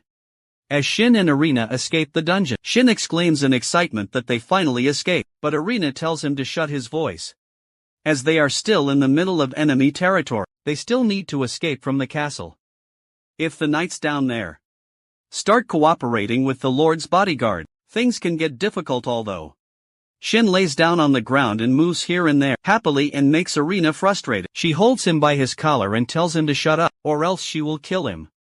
As they both are fighting, the Lord of Winston, Baron Lo, arrives there with his soldier. He addresses both of them as criminal, as they completely defeated all those soldiers and knights. He orders his soldiers to kill both of them, because if he lets them get away, he won't be able to stop the citizens from reporting to Earl Stein, and if that happens he is finished.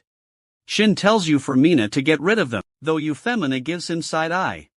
Thinking about how long he will act so weak, she uses her skill, Demon King's Tailfire, as they are not in a small space, so she can use it now with a strike. She defeats all the soldiers, and the knight is sprawled back on the ground, and he shivers in fear, thinking that maybe it is possible that his bodyguards were weak, as they were annihilated in one hit. Euphemina walks towards Baron and says she was feeling irritated from losing all the skill she was saving, and because of a certain man who loves to annoy people. She is referring to Shin, and she thanks Baron for helping her get rid of the stress. She asks him to follow them outside the castle. As they get out of the castle, they spot Rabbit standing there, and Baron thinks that Rabbit is there to save him. Shin groans in frustration, as he thinks that Rabbit is still working for Mara Company and their fight is still not over. Rabbit praises Euphemina, so Shin doubts her as well, that maybe it was a trap, as she even worked with the Mirror Company. Shin looks at his stats. He has 4 titles, even though those are hard to acquire. And when he looks at the guys with Rabbit and Rabbit himself, he thinks that they have around 10 subordinates, and they aren't even armed, and thinks that he is not armed himself, so he must increase his attack power and defense with his remaining stat point. He gets notification that he has invested 150 stat points in strength, and his strength is now 3. 16 and stamina is 334 as he spent 90 stat points on it. He thinks that even though he has no chance of winning, still he has no choice although Grit is nervous. Even after increasing his stats, he has unknowingly become very strong, an ordinary level 45. Total stat points should be under 500 however. Grit's stat points totaled more than 13, once he equips his ideal dagger. Grit is stronger than a level 100 combat class fighter, however.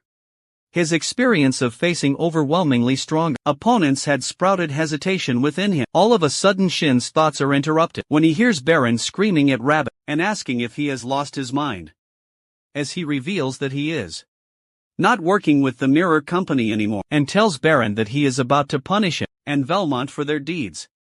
Baron calls Rabbit a mere merchant, acting like an apostle of justice. The Rabbit scoffs, saying he is a merchant, that is why. He is obviously acting with profit in his mind, and he further says that he will bet everything on Grit, because with Shin's skills, Shin will be able to create incredible luxury, but on his own, he won't be able to gain the potential of profit. Rabbit says to Shin that if he joins Rabbit, he is confident that they will become bigger and greater than small and medium-sized enterprises. Shin takes a sigh of relief that it wasn't a trap, but questions Rabbit why he raised the flag of rebellion against the Lord and the company so. Rabbit replies that it is because their business will start at Khan Smithy, the symbol of Winston. Both Euphemina and Rabbit leave, but before leaving Rabbit tells Shin that he will inform Shin of the detail after they have dealt with the company. And he will definitely make Shin very rich, and Euphemina reminds him of making orbs for him, to which Shin tells her that he remembers it, she just has to get the materials and production method for him. Rabbit and Euphemina leave and Shin thinks of logging, but is happy about the silver lining and him being rich. Both Rabbit and Euphemina talk while walking, and she tells him that Shin has the capability to defeat the knights, and makes Rabbit realize that blacksmiths aren't that strong. It clearly means he is a Padma descendant. Rabbit thinks that, however, the honorable vision Shin had as a merchant came to pass. The Marrow Company fell under Euphemina and Rabbit, actions and the company, and the Lord's misdeeds were revealed to Earstein. Valmont and Baron Lowe were sent to the frontier, and this entire affair ended when Earl Stein ordered their execution. However, during these events, Rabbit was sentenced to 10 years in prison. He hadn't predicted that Earl Stein would be a stern figure and wouldn't forgive the entirety of the Marrow Company. Rabbit thinks that although he managed to keep his life, however, he has successfully decorated a single page of a future Legends biography. Once the tyrants were overthrown, the village of Winston quickly recovered its original activity. Therefore, the second in command of the company, the world's most beautiful lady, and one young blacksmith brought back peace to Winston, and this story linked back to the seed from the Yatten Temple, as Earl Steam appointed his daughter Irene as the new lady of Winston. Breaking news spread worldwide to all users of Satisfy. The very first second class of Satisfy has emerged. The USA researchers say that the SA group said that they aren't willing to disclose information about the second class. The UK researcher says that she received information that the user is from Mongolia. China's researcher says that the SA group is trying to dominate the world using the game, and they should stop people from playing Satisfy. Japan's researchers talk about a Japanese person who obtained a certain epic class, and they say that with a second class, you gain access to a wider variety of weapons to choose from, along with new skills and stats. Shin watches all the news and gets jealous of the person who achieved that class, wondering who that lucky person is. At the dinner table, Shin announces that he won't be going to the labor office anymore, and it makes his father furious, as he doesn't want him to spend his days being unemployed. His sister also judges him, and his mom just gets disappointed, saying that he has debts to pay. Shin sighs and excitedly tells them that it is not the case, and he is playing as a blacksmith in the game, so he can sell the items to produce money. He even tells them that a great merchant said he'd help Shin, so he might make the same amount as a CEO's salary. His father and mother get furious, and his sister tells him to get back to real life, because if he could actually make money through game, he wouldn't be swimming in debts. Shin tries convincing them that he even got the legendary class. But his father screams and tells him to shut up, and even orders him to go to the labor office later. He thinks that only money is his main problem, and he should accept Rabbit's proposal, with the knowledge of the large company. Second in command and by using Khan's smithy as a comfortable base of operation, he can create the results and will convince his parent. The next morning he logs into the game and meets Khan. He says to Khan that it looks so peaceful around here, and asks if Rabbit came by. Khan realizes that Shin didn't know what happened, and nervously chuckles.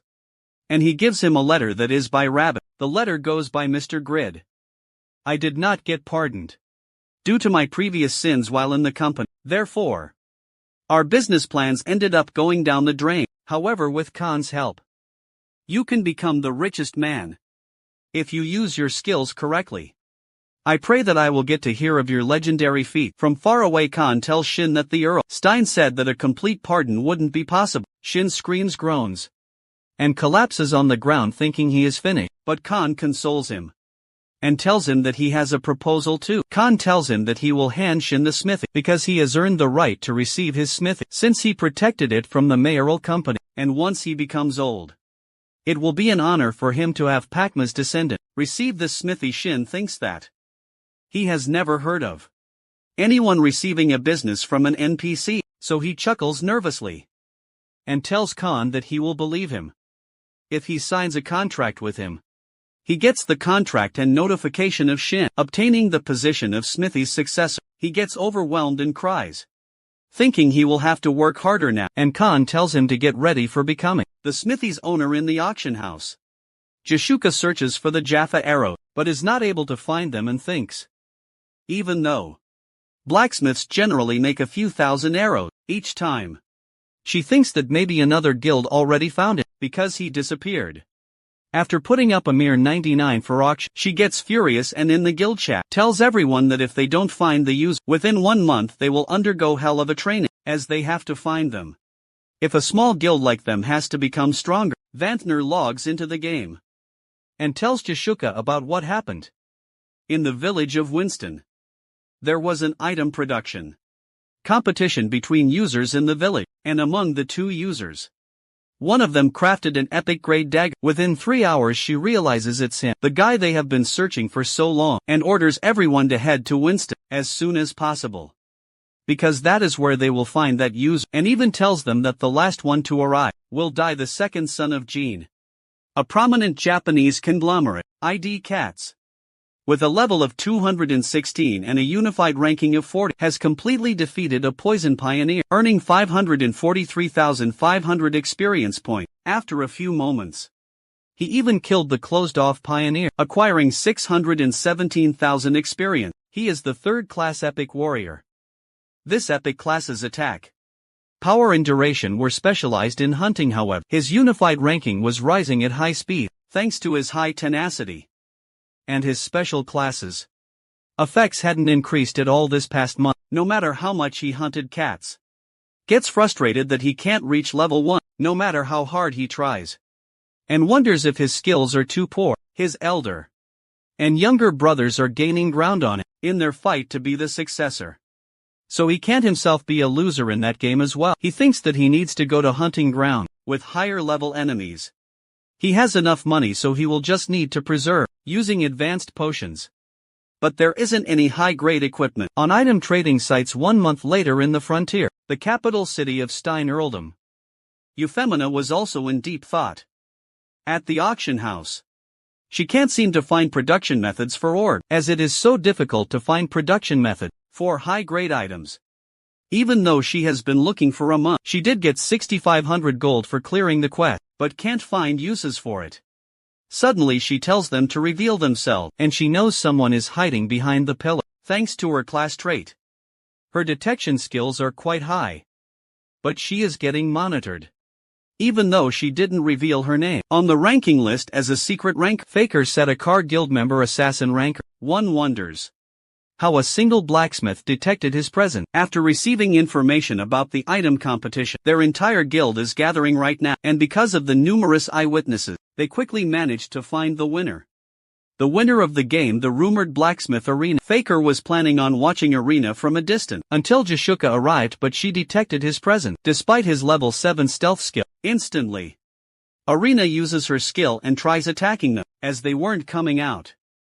So they move away from the pillar and get on the ground to save themselves from the attack.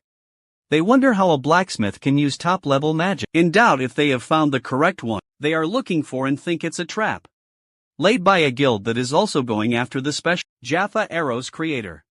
They are trying to deter them by using fake news, and the item competition may have been made up from the start, and their Sadaka guild may be tricked.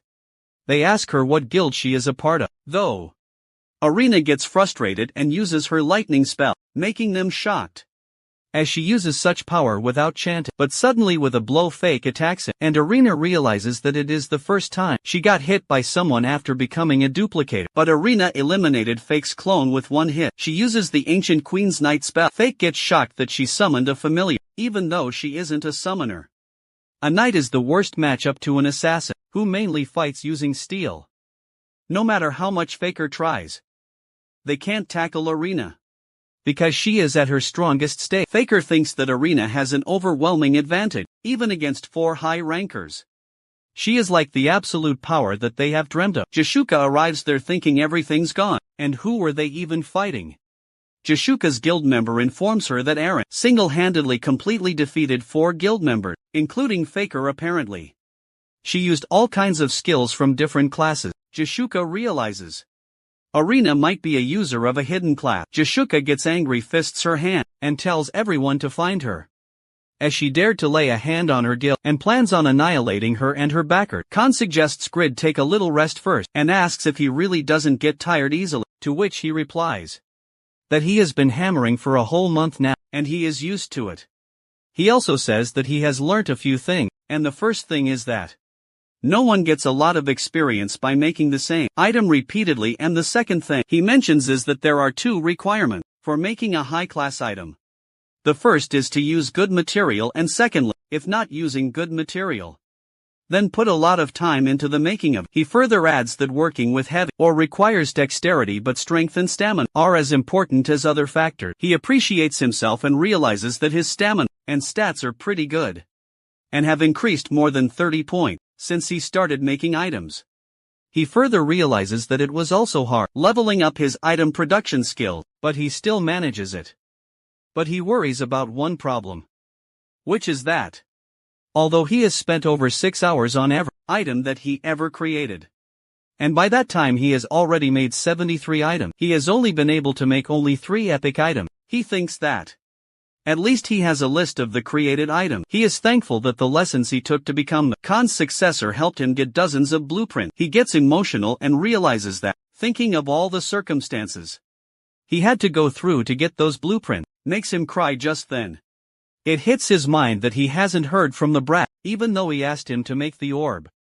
To think that he'd be getting a blueprint, and the materials for a unique orb free of charge. He realizes that she is scary, but she also gave him a great opportunity. Suddenly he stresses that what if he makes a normal class orb instead of a unique one, because he is also getting a blueprint and the material for free. He worries that the brat will kill him, as she is more capable of doing this. Just then Rook with a guy shows up and asks if this is the Khan Smith, and as he sees Grid, he asks him if he is Khan the blacksmith. Khan comes and agrees, and introduces himself and asks how he can help him. Brook says that he has heard that Khan the blacksmith was in an item forging match against someone called Arena, to which Khan agrees.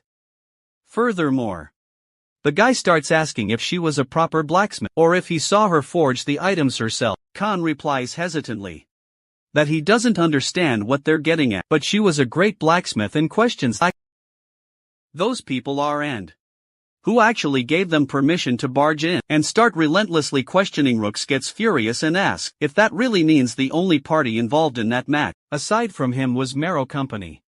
Rook rudely angrily asks him to hurry up fast, as they don't have all day. Grid gets annoyed at their rudeness, as even though Khan is an NPC, he is also a person with feelings. How can they disrespect him? Grid snaps at them and angrily asks, who actually gave them the right to interrogate Khan like that? Rook angrily asks Grid who he is, to which he replies that he works here. The other guy with Rook suggests he be calm, and angrily asks Khan that they need to know more about Arena, and they find out that one of his successors also took part in the competition, so they ask what he knows about her. Khan replies that all they know about Arena is that she was their opponent in the match. Grid realizes that they have no clue that he is Khan's successor. Just then the guy with Rook suggests they head back, as there is nothing here. Grid gets annoyed and angrily asks them to leave, while cursing them in the meantime. A customer comes and angrily asks Khan to show him some of his items. The customer mentions that his products have been quite popular these days. Grid realizes that Khan sells his items for him, with zero commission. And soon he will be loaded with cash at SA Group headquarters. The management team is discussing an email Grid sent about how they manipulated the success rate. One of the team members calls Miss Choi to look at it, and stresses that the success rate should be leveling up. So what is happening, Ms. Choi replies that this player is a legendary class player, but he doesn't know anything at all. The member says that if he did use legendary skills to craft those 73 items, and he still only got 3 epic items, he is kind of justified in relentlessly questioning them. Ms. Choi says she'd prefer it if it was an error, or manipulation on their side. Back there, Grid realizes that while working for about 5 to 6 hours daily, he sells 73 level 60 armor and weapon, earning a profit of about 1,079 gold, and 1,294,800 in cash. So if he works all day, he could even make more, he thinks. Even after all this, why do his parents look down on it? To prove them wrong, he decides to sell the ideal dagger, but the market is not set yet, which really means he can't sell it there. Instead, he is thinking of going to the employment agency. On his way, he finds a brochure saying that there is a 30% discount on a capsule room where he can spend his mornings and evening, and go home to play at night. He rushes to get there thinking of his new workplace. He gets excited and says this is Shin Yan Woo's first day as a full-time blacksmith. Meanwhile, at Khan's place, there is a huge crowd shouting to get those items. Someone comments that there aren't any more items made by the unnamed master. One of them asks Mr. Khan where he could find this master, so he could make him craft something for it. But Mr. Khan refuses to tell them. Even after that day, players swarmed Khan's smithy to meet Grid, but no one was able to recognize this humble player who was hammering away. Grid appreciates himself that he is connecting online from a capsule room for 15 hours a day, and he is forging twice as many items as he used to. Grid has made a level 120 plate armor, forged according to Khan's blueprint, which is the most expensive thing he has ever made. He used a total of 483 gold on it, and utilized his 20 hours on this work. He wants this one to be a legendary class item, and if not a legendary one, then at least a unique item. But unluckily it is an epic class item. Grid is disappointed that his life is screwed. At this point, Khan, the blacksmith, comes, and he is appreciating Grid that he forged an item that is comparatively better than Khan's own. Grid angrily asks Khan about how much he thinks he can sell this item for. Khan says it's hard to tell, but he thinks this should be good enough to put out at the night's auction, as he has seen the quality of armor they wear, and the one Grid made is similar to that. Grid realizes that he didn't think of this. This item got a 20% increase in stat, just because of his skills, and it also has an option effect. Khan angrily asks him to travel to the castle himself, but he won't be charged any fees, so it's a great opportunity for him. Grid considers it as there are no fees. Then it's worth a try. Khan angrily asks Grid that there are still 2 days left in the auction. Then why doesn't he forge a couple more items? Grid takes this as a great idea, and is confident enough that he will make a legendary item this time. 2 days later, Khan is wishing Grid a safe journey, and tells him not to be disheartened, as he still forged some amazing item. Khan gives Grid his mark, and tells him that the one who qualified can participate in this auction. He wishes him that it will be a great experience for him, and angrily asks him not to expect much, just try to have fun.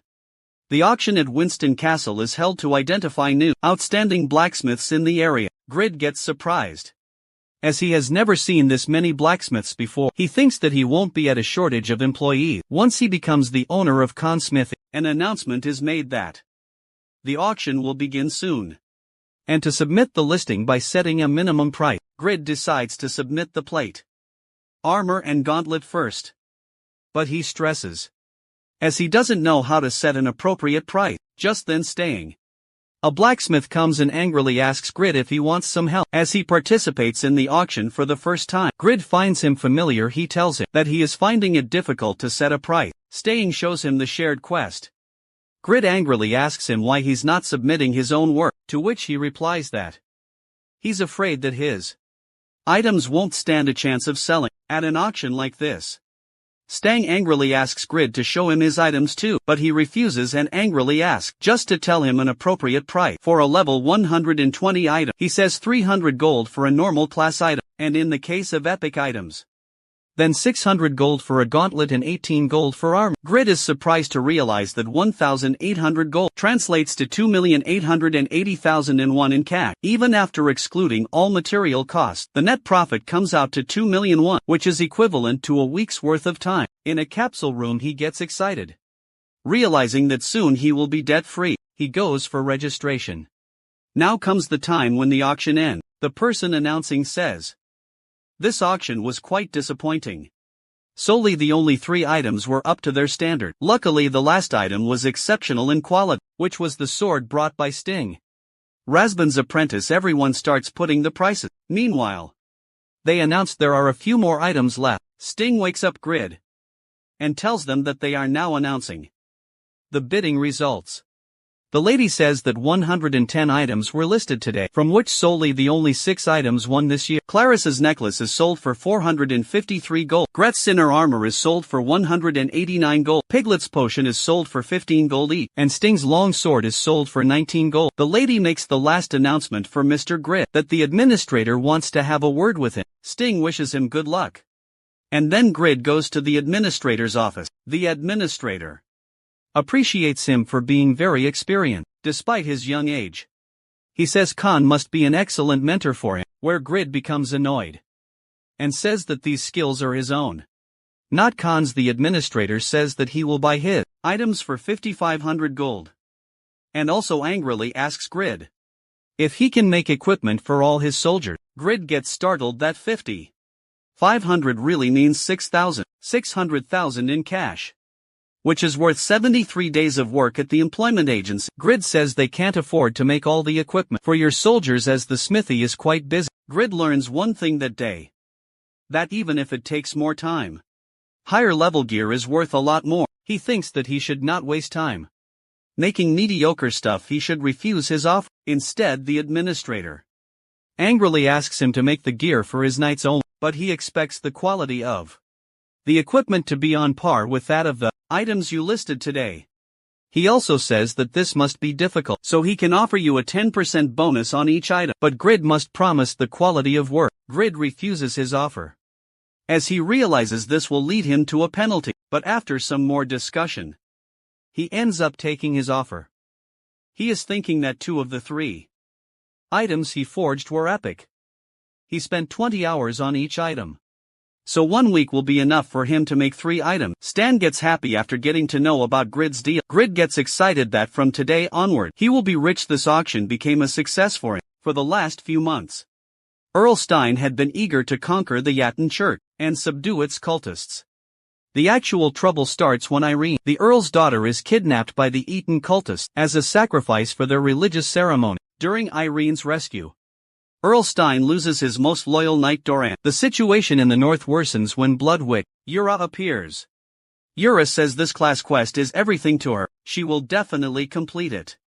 She wants to become a top-tier ranker at Winston Castle. Lady Irene is told that 12 casualties and 5 knights are wounded. She angrily asks if they did not outnumber their enemy. So how could we have lost 1,000 soldiers and 8 knights to a mere 150? According to a source, she gets told that there is solely the only one cultist with immense power, and that must be one of the 7 servants. Back to the smithy, Khan tells Grid that although this is a normal item, it's a fine blade. Grid is full of anger, saying that this item is nothing.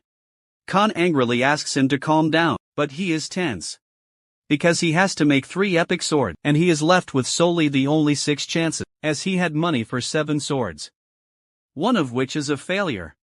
Khan tells him that he can still sell this for 800 gold, but it costs 950 gold to make. Khan appreciates him, saying that he is working over 20 hours on a sword, and should not lose faith in himself, as working hard will never betray him. Over and over he is left with solely the only 5 chances. He starts working again.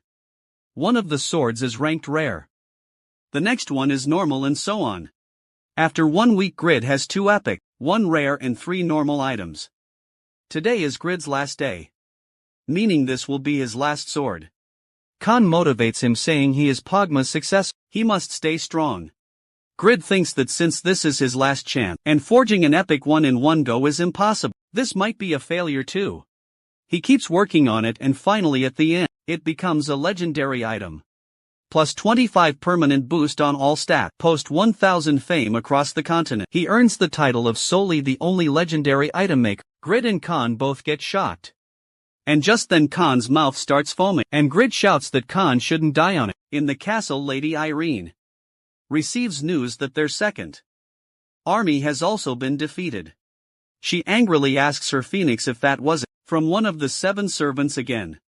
To which he agrees. Miss Irene says to Phoenix that their conquest depends on defeating this one cultist, sir. Phoenix agrees with her, but says that unless they have more reinforcement, this would be impossible. She is sure that she will avenge Doran, no matter how long it takes. Meanwhile, a man is swimming in the fountain, where he finds a gold coin. Suddenly the administrator comes there, and asks for clear permission to enter. Miss Irene says that this is perfect time, as there appears to be an odd man in the garden. Downstairs he tells her that man is Grid, and she must speak with him right now. The administrator tells her that he is the man to whom they actually gave the commission for forging swords for their knights. Later she thanks Grid for what he did, and wants to reward him for his work. Grid angrily asks her to give his reward, and at the same time he finds her very familiar. The administrator shows Ms. Irene the sword Grid made, and tells her it is not an ordinary weapon. She gets very shocked by seeing his work. Grid angrily asks her how much she is willing to pay him, as they promise to pay him extra if the quality was great. She gets amazed by his work and realizes that with it, they can defeat the 7 servants. She orders the administrator to buy the sword, and decides whatever price he finds good. Ms. Irene angrily asks Grid to look forward to seeing his other work. Grid looks at the ring she is wearing, which feels also familiar to him. He starts liking her already. The man comes to decide the price of the sword. With Grid he offers him 220,000 gold, but Grid misunderstands, thinking he is offering him 22,000. He says each sword cost him 1,000 gold. The man clarifies that they are offering 220,000 gold, emphasizing that this is the best they can offer. Grid is surprised to learn that 220,000 gold translates to 264 million and won. In cash, even after paying off his debt, he will still be left with 2 million won. He is very happy and calls this day the end of his 26 years of misfortune. He plans to buy luxury clothes, a car, and even ask his high school crush to go on a date. With him the deal is done. And as a token of thanks, they give him stones of blue or callum. Grid already needs 15 of these stones. He feels this day is very lucky for him. He realizes that he will be exempt from taxes when he takes over Khan's smithy. He gets very excited and can't wait to tell his parents about that. But this deal will prove a great loss for him. A couple of months later, a handful of players who fulfill the requirements will appear, and at that point the legendary class sword will be worth 10 times what he earned today. Full of excitement he comes home shouting "Mom, Dad," but the atmosphere is very gloomy. His mom has tears in her eyes and tells him that his father guaranteed a debt that went wrong, and now they have a debt of 800 million. Grid's father reassures everyone in the room, telling them not to worry. He plans to sell the house and break into his savings, so they will have 400 million to resolve their financial crisis. Grid, however, is feeling an intense wave of tension and anxiety, as he never imagined his father would be shaken like this. His mother too gets devastated and says that this money was the money they had saved for Sahi's college education and her eventual wedding. She feels an overwhelming sense of sorrow for her daughter at that moment. Grid feels unfair and angrily asks in disbelief that, what about him? If he is not their child, and if don't he matter as well, just then say. He says that she doesn't need to go to college anymore, and she will get a job part-time instead. They get emotional and start crying while hugging her and asking for apology. Grid can't help but also realizes that he has always been the top of her class, so it would be a shame for her to give up school for work. Suddenly he says that he will make the money they need. He tells Sei-hee to continue her study, promising that he will find a way to resolve everything. Everyone in the room gets shocked and just ignores him. His father says that he'll go and look for a second job, while her mother and sister also decide to get a part-time job. Grid insists them to stop ignoring him and tells them that he has made a lot of money playing the game and it is over 200 million. Everyone gets startled as they can't process what they are hearing. Grid decides to rescue his family and prove to them that he is useful for them. Meanwhile, Sir Phoenix has been given the Sword of Self-Transcendence, a symbol of leadership and strength. His task is to annihilate their enemies in the Jotun Church and destroy them. Sir Phoenix makes his commitment for the glory of the North and the House of Stein, vowing that he will return victorious. Lady Irene orders to dispatch the troop, and angrily asks Sir Phoenix to make sure that he returns with the heads of the 7 servants. She realizes that although there are solely the only 150 Yakin cultists, one of the 7 is among them, and they can't let their guard down. They have 12 knights and 15 soldiers, and with these numbers, Lady Irene is sure that they can win this time. Phoenix, as the strongest knight of the North, steps forward confidently to lead the charge and suggest his troops not to get fear. Meanwhile, a warrior from Yura's troops informs Ura that it seems those heathens have returned. He says that he will crush them and offer them to their god Jotun if she takes the ground. They support her with their power. Ura realizes that these followers of the 7 servants are truly evil. She doesn't really want to take on their quest, but she has no other choice. Unless she gets a hidden class like Agnes or Katsu. Just then she takes a charge to go forward. As Phoenix sees Lady Yura in the distance, he comments that at least she showed her evil face. He tells her that he will put an end to her wickedness. As the battle begins, Mr. Phoenix manages to block one of Lady Yura's attack. With ease, Yura gets stunned and wonders how a mere knight could shatter, and manages to block her diamond barrier, something that even the boss monster she's faced in the past could not break through. In the midst of the chaos, she cast a black magic spell that puts a single opponent in a state of fear. Phoenix comments on the spell's effectiveness, saying it's a remarkable skill, as it even manages to frighten his horse. Yura, however, feels completely helpless in this moment, something she has felt before. When she fights against Grid, she feels completely disappointed. On the other hand, back at home, Grid's father angrily asks if he's not doing something illegal. Everyone starts doubting him, but he realizes that they are not wrong, even if he wouldn't believe it. If his unemployed 26-year-old son brought home that kind of money, Youngwoo reassures everyone that he made it all by playing a game and explains the detail. Constantly nag about playing that game, but if he made that much huge money, then it shows that he has worked incredibly hard in his own field. Youngwoo truly gets happy seeing that they finally acknowledged him. Higher Father thanks him that they will be able to overcome this crisis, and within 3 years they will take care of the debt and also get his 240 million. Youngwoo gets a relief, realizing that he is finally able to do something for his family. Grid logs back into the game and decides to get started again. He checks his balance and thinks that he needs to make the best out of his remaining 20,000 gold, so if he forges a normal item with high-level requirements, it'll still be a loss for him since no one can equip it. It'd be nice if he could forge an item that's rare, class or higher. However, he doesn't have control over that.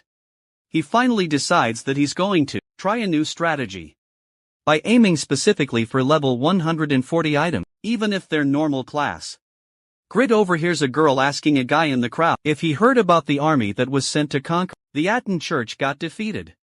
She continues that even Sir Phoenix, the strongest knight in the north, was badly wounded. The guy exclaims that the 7 servants must have been really powerful. Grid wonders how everyone's talking about the 7 servants, so he checks his status, wondering how strong they are. Grid's eyes widen in surprise as he sees his own status and realizes that he's also gotten pretty strong just from forging items, as his current stats are already higher than his previous level 80 warrior stats. He thinks that he could even hunt level 100 monsters if he's equipped with the right gear. And sadly, wishes that he could hunt like how he used to. He decides to forget about it, as he's got a huge debt to pay off. Grid reaches the smithy and starts working when Khan arrives and exclaims how Grid is starting off early, to which he replies that he has to really get to work from now on. Khan calls it an admirable mindset and asks him what he's making. He replies that he's making a blacksmith hammer, as his old one was getting a little worn out, so he thought about making a new one. Khan replies that his hammer was indeed a bit too plain, however he thought that Grid was using it because it was special to him. Grid tells him that he was just working with what he had, but Khan gets angry and shouts at him if he is out of his mind. Because a hammer is a blacksmith's most essential tool, Grid expresses his cluelessness. At which Khan replies disappointingly how he thought that Grid would know it as Pagma's successor, and then shows Grid his hammer. Grid looks at the hammer and appraises Khan, explains that he cannot forge a good item with only good materials and skill, but also requires good equipment. Grid yells at him for not telling this earlier, and starts to rebuild the hammer. When Grid looks at the epic class hammer he made, he acknowledges Khan's words and how only he can use it. Khan calls him an interesting lad after looking at it, and asks Grid for a favor: to come along with him to visit his son's grave on his death anniversary today. On reaching the graveyard, Grid thinks that however he's an NPC, he is still the only person by his side, so it's only right that Grid do this for him. Khan explains that this is his family graveyard, and shows his son Oliver's grave by telling Grid that Oliver was an outstanding blacksmith. However, an illness took him at a very young age. He tells that 10 years have passed, but he still misses him so much and wishes that he could take his place. Afterwards, Khan addresses Oliver's grave and introduces Grid as Pagma's successor, as Oliver always wanted to meet him. Khan tells his son how he has the honor of working with him, and how he also saved the smithy. Also how he made Khan quit drinking, and will inherit Khan's family business as well. Grid feels uncomfortable at that, and tries to speak to Khan, while thinking how Satisfy is adamant on making him cry, as it all seems so genuine like reality. He places his hand on the gravestone, and tells Oliver how his father is a great man, as well as his dearest friend. He further promises that when he'll succeed the smithy, he'll make it the best in the world. At once there is a great flash and pop-up displays that his bond with Khan has strengthened, and his forefathers have risen to thank him. He turns to Khan saying how he should see this, but spots that Khan has fallen asleep. Grid curses at Khan and starts running away in fear. However, the spirits introduce themselves and tell Grid that they've come to repay Grid for everything he's done. Grid asks for clarification, to which the forefather explains that 130 years ago, he saw a dance so beautiful that it pierced the night sky and brought forth thunder. Mesmerized by its terrifying beauty, he recorded what he had seen in an engraving and hid it in the northern cliffs of Keys Gord. Grid's eyes widen in surprise, as the spirit tells that Grid might know that dance, as Pagma's sword dance at once. Grid's quest renews to finding clues about Pagma. On looking at it, Grid remembers how he forgot this quest from the last time. The spirit tells Grid that the engraving will help Grid learn more about Pagma's sword dance, and further prays that he'll become a legend, greater than even Pagma himself.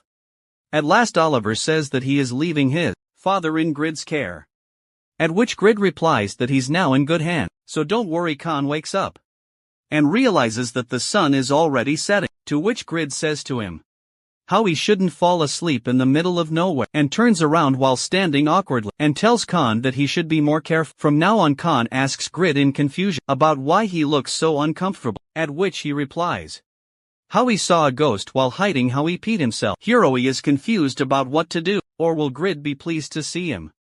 Or will he ask him about him being so late? 40 days have passed since Hiroi cleared the weight quest. He spent a week in the hospital, as the SA group had advised him. He also received the offer of revealing his identity as the first user with a second class, and spent a week trying to decide whether to accept it or not. Then he was resting and returned to the game 3 days ago. After improving his understanding of his new class, he finally came to Khan's smithy to meet Grid, the one he had sworn to serve. Instantly Grid opens the door to leave, and Hiroi's eyes widen in happiness. and he kneels before him. But Grid grabs his collar and asks him if he knows Grid, and questions him about blabbering to the knight about him even though they are strangers. He reveals that he was disqualified from the competition, locked in jail, got massacred by the knights and had to follow a crazy, terrifying girl because of him. Huroy kneels down again and apologizes to Grid, addressing Shin as his liege and accepting his fault. Shin notices Huroy calling him that, and wonders if he has got his screw loose in his head, after spending time in jail, remembering about him being tortured.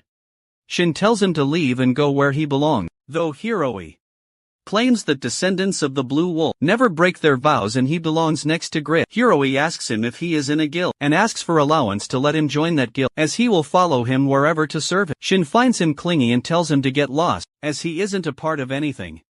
Though Huroy suggests he creates his own guild, as many people will gather around him. Due to his heart, Shin thinks within himself that he is busy crafting items that he will use for his next quest, so Huroy should stop bothering him with anger in his eyes, and tells him to simply leave. Later on, Huroy follows Shin to the forest, knowing that disobeying him is wrong. But descendants of the Blue Wolf never break their vows, while Grid was obtaining misfortune. Instead of ores on his journey for material, the world of Satisfy was greatly shaken. The Yakan church subjugation had occurred. Across the north at the end of the brutal battle, the power of God Yakan had manifested. It was the birth of the eighth servant. Yura had broken through the limits of Black Magician, and was approaching her path completion. The game notifies that the influence of the Yakan church is increasing across the continent, and the minimum level of the Yakan believers has risen from 160 to 107. If the Yakan church continues to grow at this pace, it will become large and influential, enough to found a country of its own, to hinder the growth of a pseudo-religion that harmed others as sacrifices. Dozens of nations united and gave their users a subjugation quest. Black Magician Talos Yakan Church. Bishop's first servant screams and calls upon God Yakan to show these heretics the might, though Earl Steen Eternal Kingdom says that this time they will get rid of all the seeds of the Yakan Church. In the north, the media analyzes the situation of the Alliance versus the Yakan Church and forms different theories. The quest to subdue 25 members of the Yakan church keeps popping up recently, though Shin ignored it. Shin thinks clearing a single-class quest would solve a lot of his problems. Right now, he has more or less completed rare and epic equipment using the ore he gathered in the last 10 days. But the only problem is with equipment of this level. The Kazan Canyon is still too difficult. It is considered one of the worst areas in the north, and it is also difficult to tread on its uneven terrain. What is even worse are the caves hidden within the canyon. They are packed with monsters at level 160 at least. Shin groans in frustration, as he has died a lot of times because of those monsters. Though he is stronger than before, but still he doubts himself. Huroy worries as he looks at his liege being so frustrated, though an idea pops into his mind, and he makes an item to counter them. Failure is an absurd design. After getting killed over 10 times by the monster in the canyon, he now knows them like the back of his hand, and as long as it's not an unreasonable design, he can make one, and a brand new item was being created. The Eternal Kingdom. One of the 5 forbidden areas is in Kaizen Canyon, a location with countless caves containing level 160 monster. Grid sits on the wooden rock, thinking. He died so many times for Asher's quest over there, and he is still too weak at his current level, but he doesn't even have time to level up, since he has to make huge money to repay his mountainous debts. He has got no choice except for item creation. He thinks of making an item to match the Kazan Canyon's characteristic, and he doesn't need to worry about stamina. Despite those rough terrains, he can recover through his stamina stat. Those level 160 monsters are the problem, as they stay hidden in their caves and jump out on passing adventurer. He needs a weapon at the same rank as the Sword of Self-Transcendent. Grid asks Khan about materials for stealth item. Khan suggests using silver dragon scale, and explains that they are a species of dragon that lives stealthily. Their scales have a protective coloration that hides them away from humans. Those are perfect for stealth equipment, but Grid wonders how he could even get them. Khan explains that he is pretty certain that human can't smell dragon scales in the first place, and among the stealth equipment The most famous item is the Invisible cloak, made by Kruger. He is a legendary tailor who was active 200 years ago. There is a northern material he could use for stealth items. Silvered scales are the scales of small air fairy. Those also have a protective coloration. Dragon scales are so hard that they are classified as ores. But silvered scales are thin but tough and classified as cloth. Therefore, making stealth items using silvered scale is a tailor's specialty, not a blacksmith. Shin receives a notification from the game asking him to choose the item he wants to create. He selects a cloak, then another notification appeared asking him to specify the materials for the cloak. He enters silvered scales as the material. Shin designs the item and draws as a simple cloak. Is bland, so he adds a hood, but then makes it into a comfortable hooded zip-up. The automatic correction has finished, and a cloak is formed. Its characteristics are: the cloak is a unique grade item with a durability of 61 and a defense of 10. It increases movement speed by 30% and is very light, weighing only 5. The cloak is designed by a legendary blacksmith and activates stealth when worn, but stealth turns off if the user attacks an enemy. It also provides a 20% increase in wind resistance. There are no special conditions to use, and it is made using 20 silvered scale. Shin names it the hooded zip-up. Later on the same day, Khan laughs at Grid as he talks about hunting silphid, but unless someone is an elementalist, they can't see silphids with their own eye. Grid gets upset as he created an item for which he can't even get the material, but Khan tells him to first listen to him completely. And the thing is that they can get silphid scale, even if he can't see them, as he just needs to hunt. The Frostlight orcs in the snowy north, they have a sixth sense that can detect and hunt silphids. They like to keep the silphid scales as treasure, and while the Frostlight orcs have a big weakness against fire, they are still stronger, larger and smarter than ordinary orc. The next day, they create a brown leather jacket to save Grid from the cold, and its characteristics are: the warm giant brown bear leather armor is a sturdy piece with a durability of 200 and provides high defense. With a rating of 143, it offers excellent protection against cold environment and boosts cold resistance by 15%. However, it is vulnerable to blunt attack. To wear this armor, users must be at least level 30 and possess intermediate mastery in leather armor. The hunting day has finally come, though Khan is worried for him and reminds him to be careful, but obviously he is going to have new equipment with him. The warm giant brown bear leather hat and cloak are both normal rated items, with defenses of 19 and 22 respectively, and each provides a 5% increase in cold resistance. The warm and functional giant brown bear leather gloves are rare, rated with a defense of 50 and a 15% boost to cold resistance. The great giant brown bear boots are epic rated, offering a high defense of 95, a 20% cold resistance boost, and a 2% increase in movement speed. All these items require the user to be level 130 or higher to equip. He even has his new weapon, the ideal dagger, with him. This was Grid's first hunt, where he was properly prepared. But what he didn't know was that the drop rate of silphid scale was below 1% in the northern snowfields. Shin walks on the snowy ground being all proud, saying it is barely chilly. As he expected of the giant brown bear set, most users would get frostbites within a few minutes, but he is fine because of the cold resistance being at 60%. Now the hunt of the starts.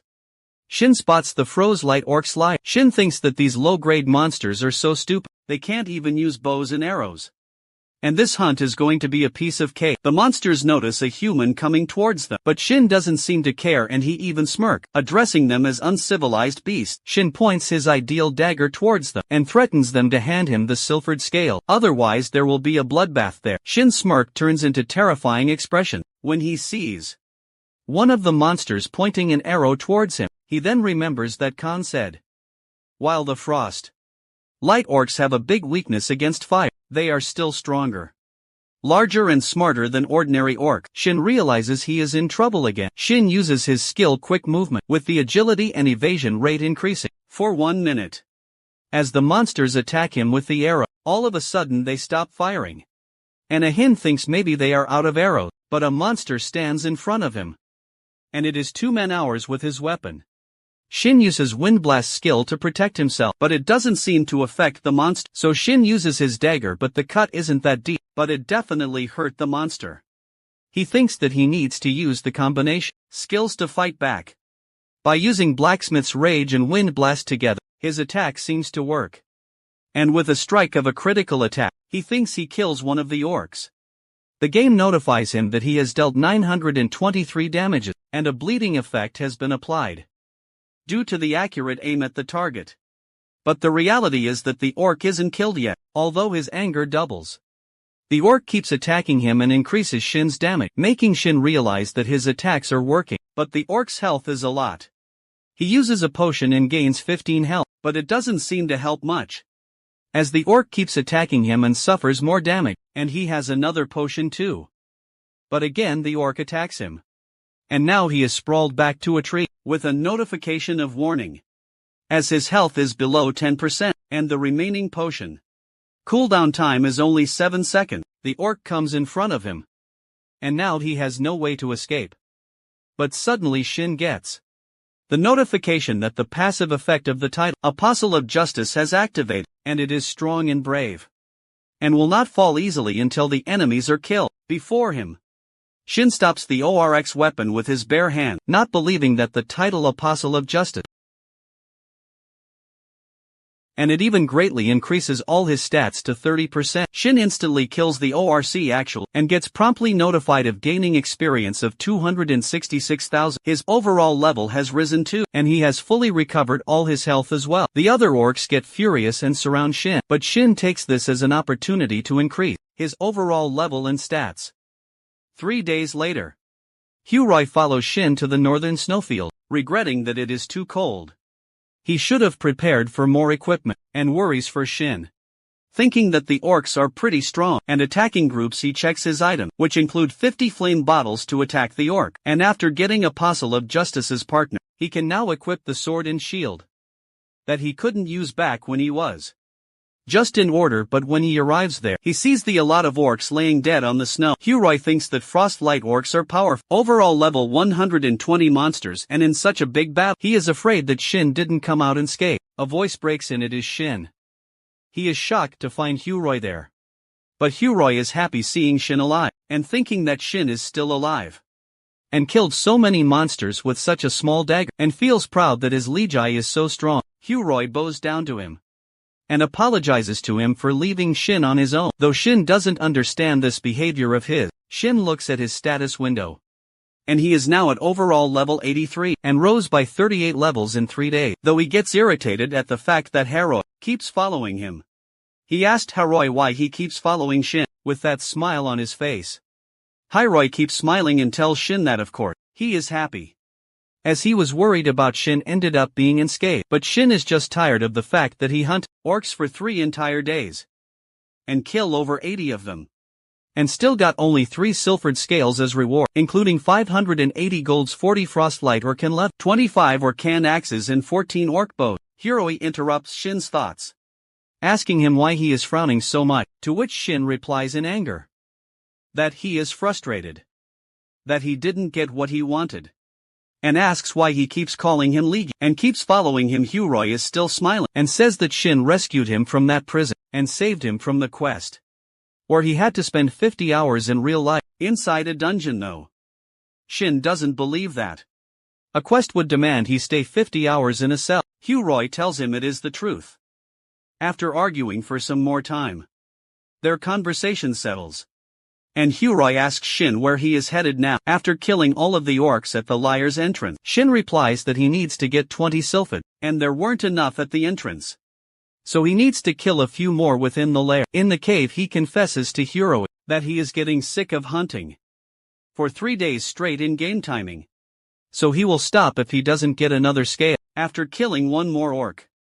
But something unexpected happens, and a giant orc appears in front of them. It is the Frostlight ORC chief, and is a overall level 140 monster field boss. The monster attacks them and both of them start running, though Shin orders Huroy to block the attack, as his class was a sacrificial class in the first place. But Huroy tells him that they don't have to run, as his caste is the Apostle of Justice's partner, so if they fight together, Their stats increase by 30% and he is at overall level 1 and 38, so if they face it together, they stand a chance. Shin realizes that Hiroi is right, and agrees with the plan, but tells Hiroi that all drops will be his. A party has been created. An item distribution has been set to party leader pickup. Hiroi sees that Shin is just on overall level 83 and asks Shin how did he even kill all these monsters while being at a low overall level, and realizes that he has one of the 3 known epic classes. When Shin doesn't seem to reply properly, Shin smirks and tells him to get to work. He guides him that he will handle mob, and Hiroi should handle the boss.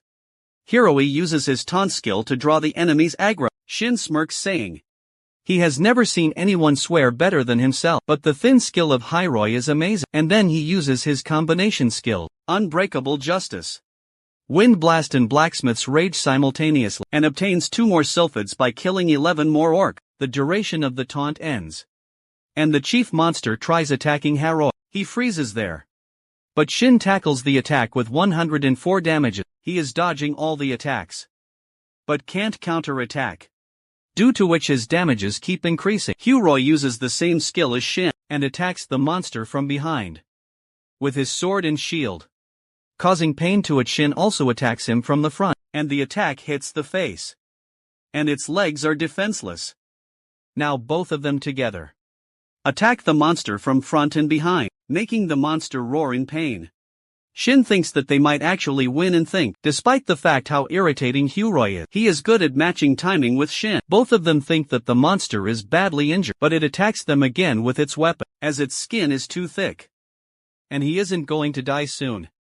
The attack from the monster this time is so strong that both Shin and Hiroi are sprawled back to the ground, and Shin is suffering from 300 damages with less than 20% vital health. On the other hand, Hiroi is unconscious on the ground with vital health below 10%. Shin tries waking him up by saying he can't just die when he wishes, when Shin is the one leading this raid, and instantly Hiroi wakes up. The monster attacks Shin as he is defending Hiroi. Shin is dizzy and is on Hiroi's left. Hiroi doesn't believe that Shin really hurt himself. For Hiroi though, Shin tells him to stop talking and attack the monster. For a while Shin's condition looks pretty bad, so he plans on drinking a potion. And the game notifies him that a legend doesn't die this easily, and he can resist all attacks for 5 seconds, with a minimum of vital health. Hiroi stands up with his weapon and says, not only was he unable to protect Shin, but he now owes Shin his life as well. The monster's axe is coming from behind, so Shin warns him. Hiroi tells Shin to drink his potion, but Shin tells him that he needs to get his aggro. For him to drink, Hiroi uses the skill Strong Will, and he can resist any attack for 10 seconds after using the skill. And the cooldown time is 90 minutes. The axe hits Hiroi's head, but it doesn't harm him because of his skill. He throws fire bombs at the monster, and Shin smirks while drinking the potion. As frostlight orcs are weaker against fire, both Shin and Hiroi work together and throw fire bombs at the monster. And the monster is definitely taking the damage, but it is so strong and sturdy that its elemental weakness wasn't as efficient as they thought. If they don't give it damage, they will be the ones who will die. Shin laughs, mocking the monster, saying it hasn't been moving since they burned it, and it is like a standing lump of meat now. Shin decides to kill it in one hit, though Hiroi tells him to not stop moving, as the monster is still healthy enough to attack, and that is what happens. The monster crunches Shin in between his giant leg, and points his axe towards Shin's face. Hiroi knows this is bad, and he needs to do something in order to save Shin, so he says to the monster that it should have been more alert, as he is stronger than Shin, and he will use a skill that will completely destroy it. Sacrifice for justice is the skill he is talking about, though Shin doesn't understand, as Hiroi's vital health was completely depleted, but the blow is so amazing that the monster must have dealt a fatal blow. The monster takes his position again, and Hiroi already knew it wasn't enough, so he tells Shin that he thinks things will be very different now, and he is handing the rest into his hand, and he will see at the entrance. The monster tears Hiroi apart with his axe, and Shin gets the notification that his party member, Hiroi, has died. Shin says he doesn't understand what Hiroi meant with different an entrance, but one thing he knows is that Hiroi has done something for him. He uses his combination skill with rage in his eye, and plans on hitting the monster's vital spot. He hits the monster, and realizes that it is taking more damage than before. Shin remembers that Huroi used the sacrifice of justice skill and it used up his vital health, so maybe it reduced the boss's defense too. The monster moves the axe in the air, and roars as the axe hits Shin. And Shin sarcastically says that, even though this pig is on his death door, it is still attacking. He needs one last attack to kill it. But he is about to be dead and accepts his loss. But all of a sudden the game notifies it that the Apostle of Justice is strong during times of crisis, making his stats increase to 30%, and the cooldown of breakable justice also ends. This is the opportunity for Shin to attack the monster, and he uses the opportunity smartly, and with one strong attack. He defeats the monster. A notification pops up, telling him that he has defeated the Frostlight ORC Chief. This is Grid's first successful boss raid. Shin gets back to the smithy and looks at the loot he got, and wonders that they barely won the raid. But he still didn't get 20 Silvered Scale. The Lost Light or Chief's Helmet is a unique set item with a defense rating of 130. It provides a 10% increase in vital health, but reduces the critical damage rate by 20%. It also has a certain chance of intimidating the target. If 5 set items are equipped, the wearer can transform into the Frostlight or Chief, allowing them to command Frostlight Orc, and granting the special skill rotation cut. This transformation requires the user to be at least overall level 150, with 400 or more strength. The Red Lightning summoning bead can summon red lightning from the sky, temporarily increasing the attack power of the weapon struck by the lightning, and giving it a lightning attribute. The summoning lasts for 1 minute, but reduces the summoner's vital health by 10%. There are 2 Blessed Weapon Enhancement Stone, 3 Blessed Armor Enhancement Stone, and 7 Silvered Scales included. He examines the Blessed Enhancement Stones and thinks, if ordinary enhancement stones were to fail, the item's enhancement value would decrease by 3, but these blessed ones only decrease it by 1. They also cost 12 times more than ordinary enhancement stones, around 12,000 gold. Those high overall level users only use these expensive stones when enhancing their equipment. In any case, these cost 720,001. He might sell them, and if it weren't for Hyrule, he wouldn't have obtained this much. Khan comes and smiles seeing Shin happy, though Shin doesn't give his items to Khan. But as Shin throws the Frostlight Orc leather, Khan takes it and informs Shin that this leather is of great quality, and if he uses it as inner armor, it can fully absorb the impact on the exterior armor. Shin is okay with it and tells Khan that he is now heading towards the market. Shin is in the market and at the weapon shop. He asks for 10 ordinary weapons enhancement stone. Those are 1,000 gold. But he can't really do anything about it, as he needs to prepare himself to go to the canyon. He will have to wander around the Kessin Canyon in search of the mural that depicts Pagma's swordsmanship. He had such a hard time against ordinary orc, and even though he is at overall level 85 now, there are still many monsters he can't face. So for now on he has to enhance his item. He goes to a quiet place and firstly enhances his ideal dagger, though he thinks of his family's crisis. But enhancing items up to +5 is normal, and continues enhancing it. The +5 enhancement for the +4 ideal dagger was successful. He gets greedy and thinks of enhancing it one more time, as it is rare amongst the users. And he does it somehow. All the people around look at the dagger and admire it. The dagger is giving a blue shine, and people think it is a +6 or above weapon. Shin flexes it, thinking he doesn't regret using 2,000 gold to get a +6 weapon. He spots Cat, who is smirking as he sees people crowded around the Shin. Because of the dagger, Cat goes to him, saying he can't believe someone wearing those pathetic clothes is trying to show off his dagger, and tells him that he just came to spectate, and flexes his own weapon. It's a +8 weapon. Shin is impressed as well as the people around him, but he thinks, why should the number of enhancements on his weapon matter to him, as he finds his dagger cooler, and he is satisfied with creating a weapon. With so much hard work, Cats mockingly smirk, telling Shin to be happy and satisfied, and walks away. Back at his place, he thinks about how Cats is an attention seeker, and angrily crafts items, as he has to go to the canyon tomorrow, and thinks in any case he has blessed enhancement stones, and he can't waste them if he wants to save his family, as he is not immature enough to be jealous. Khan enters from behind with the item he created, with orc leather.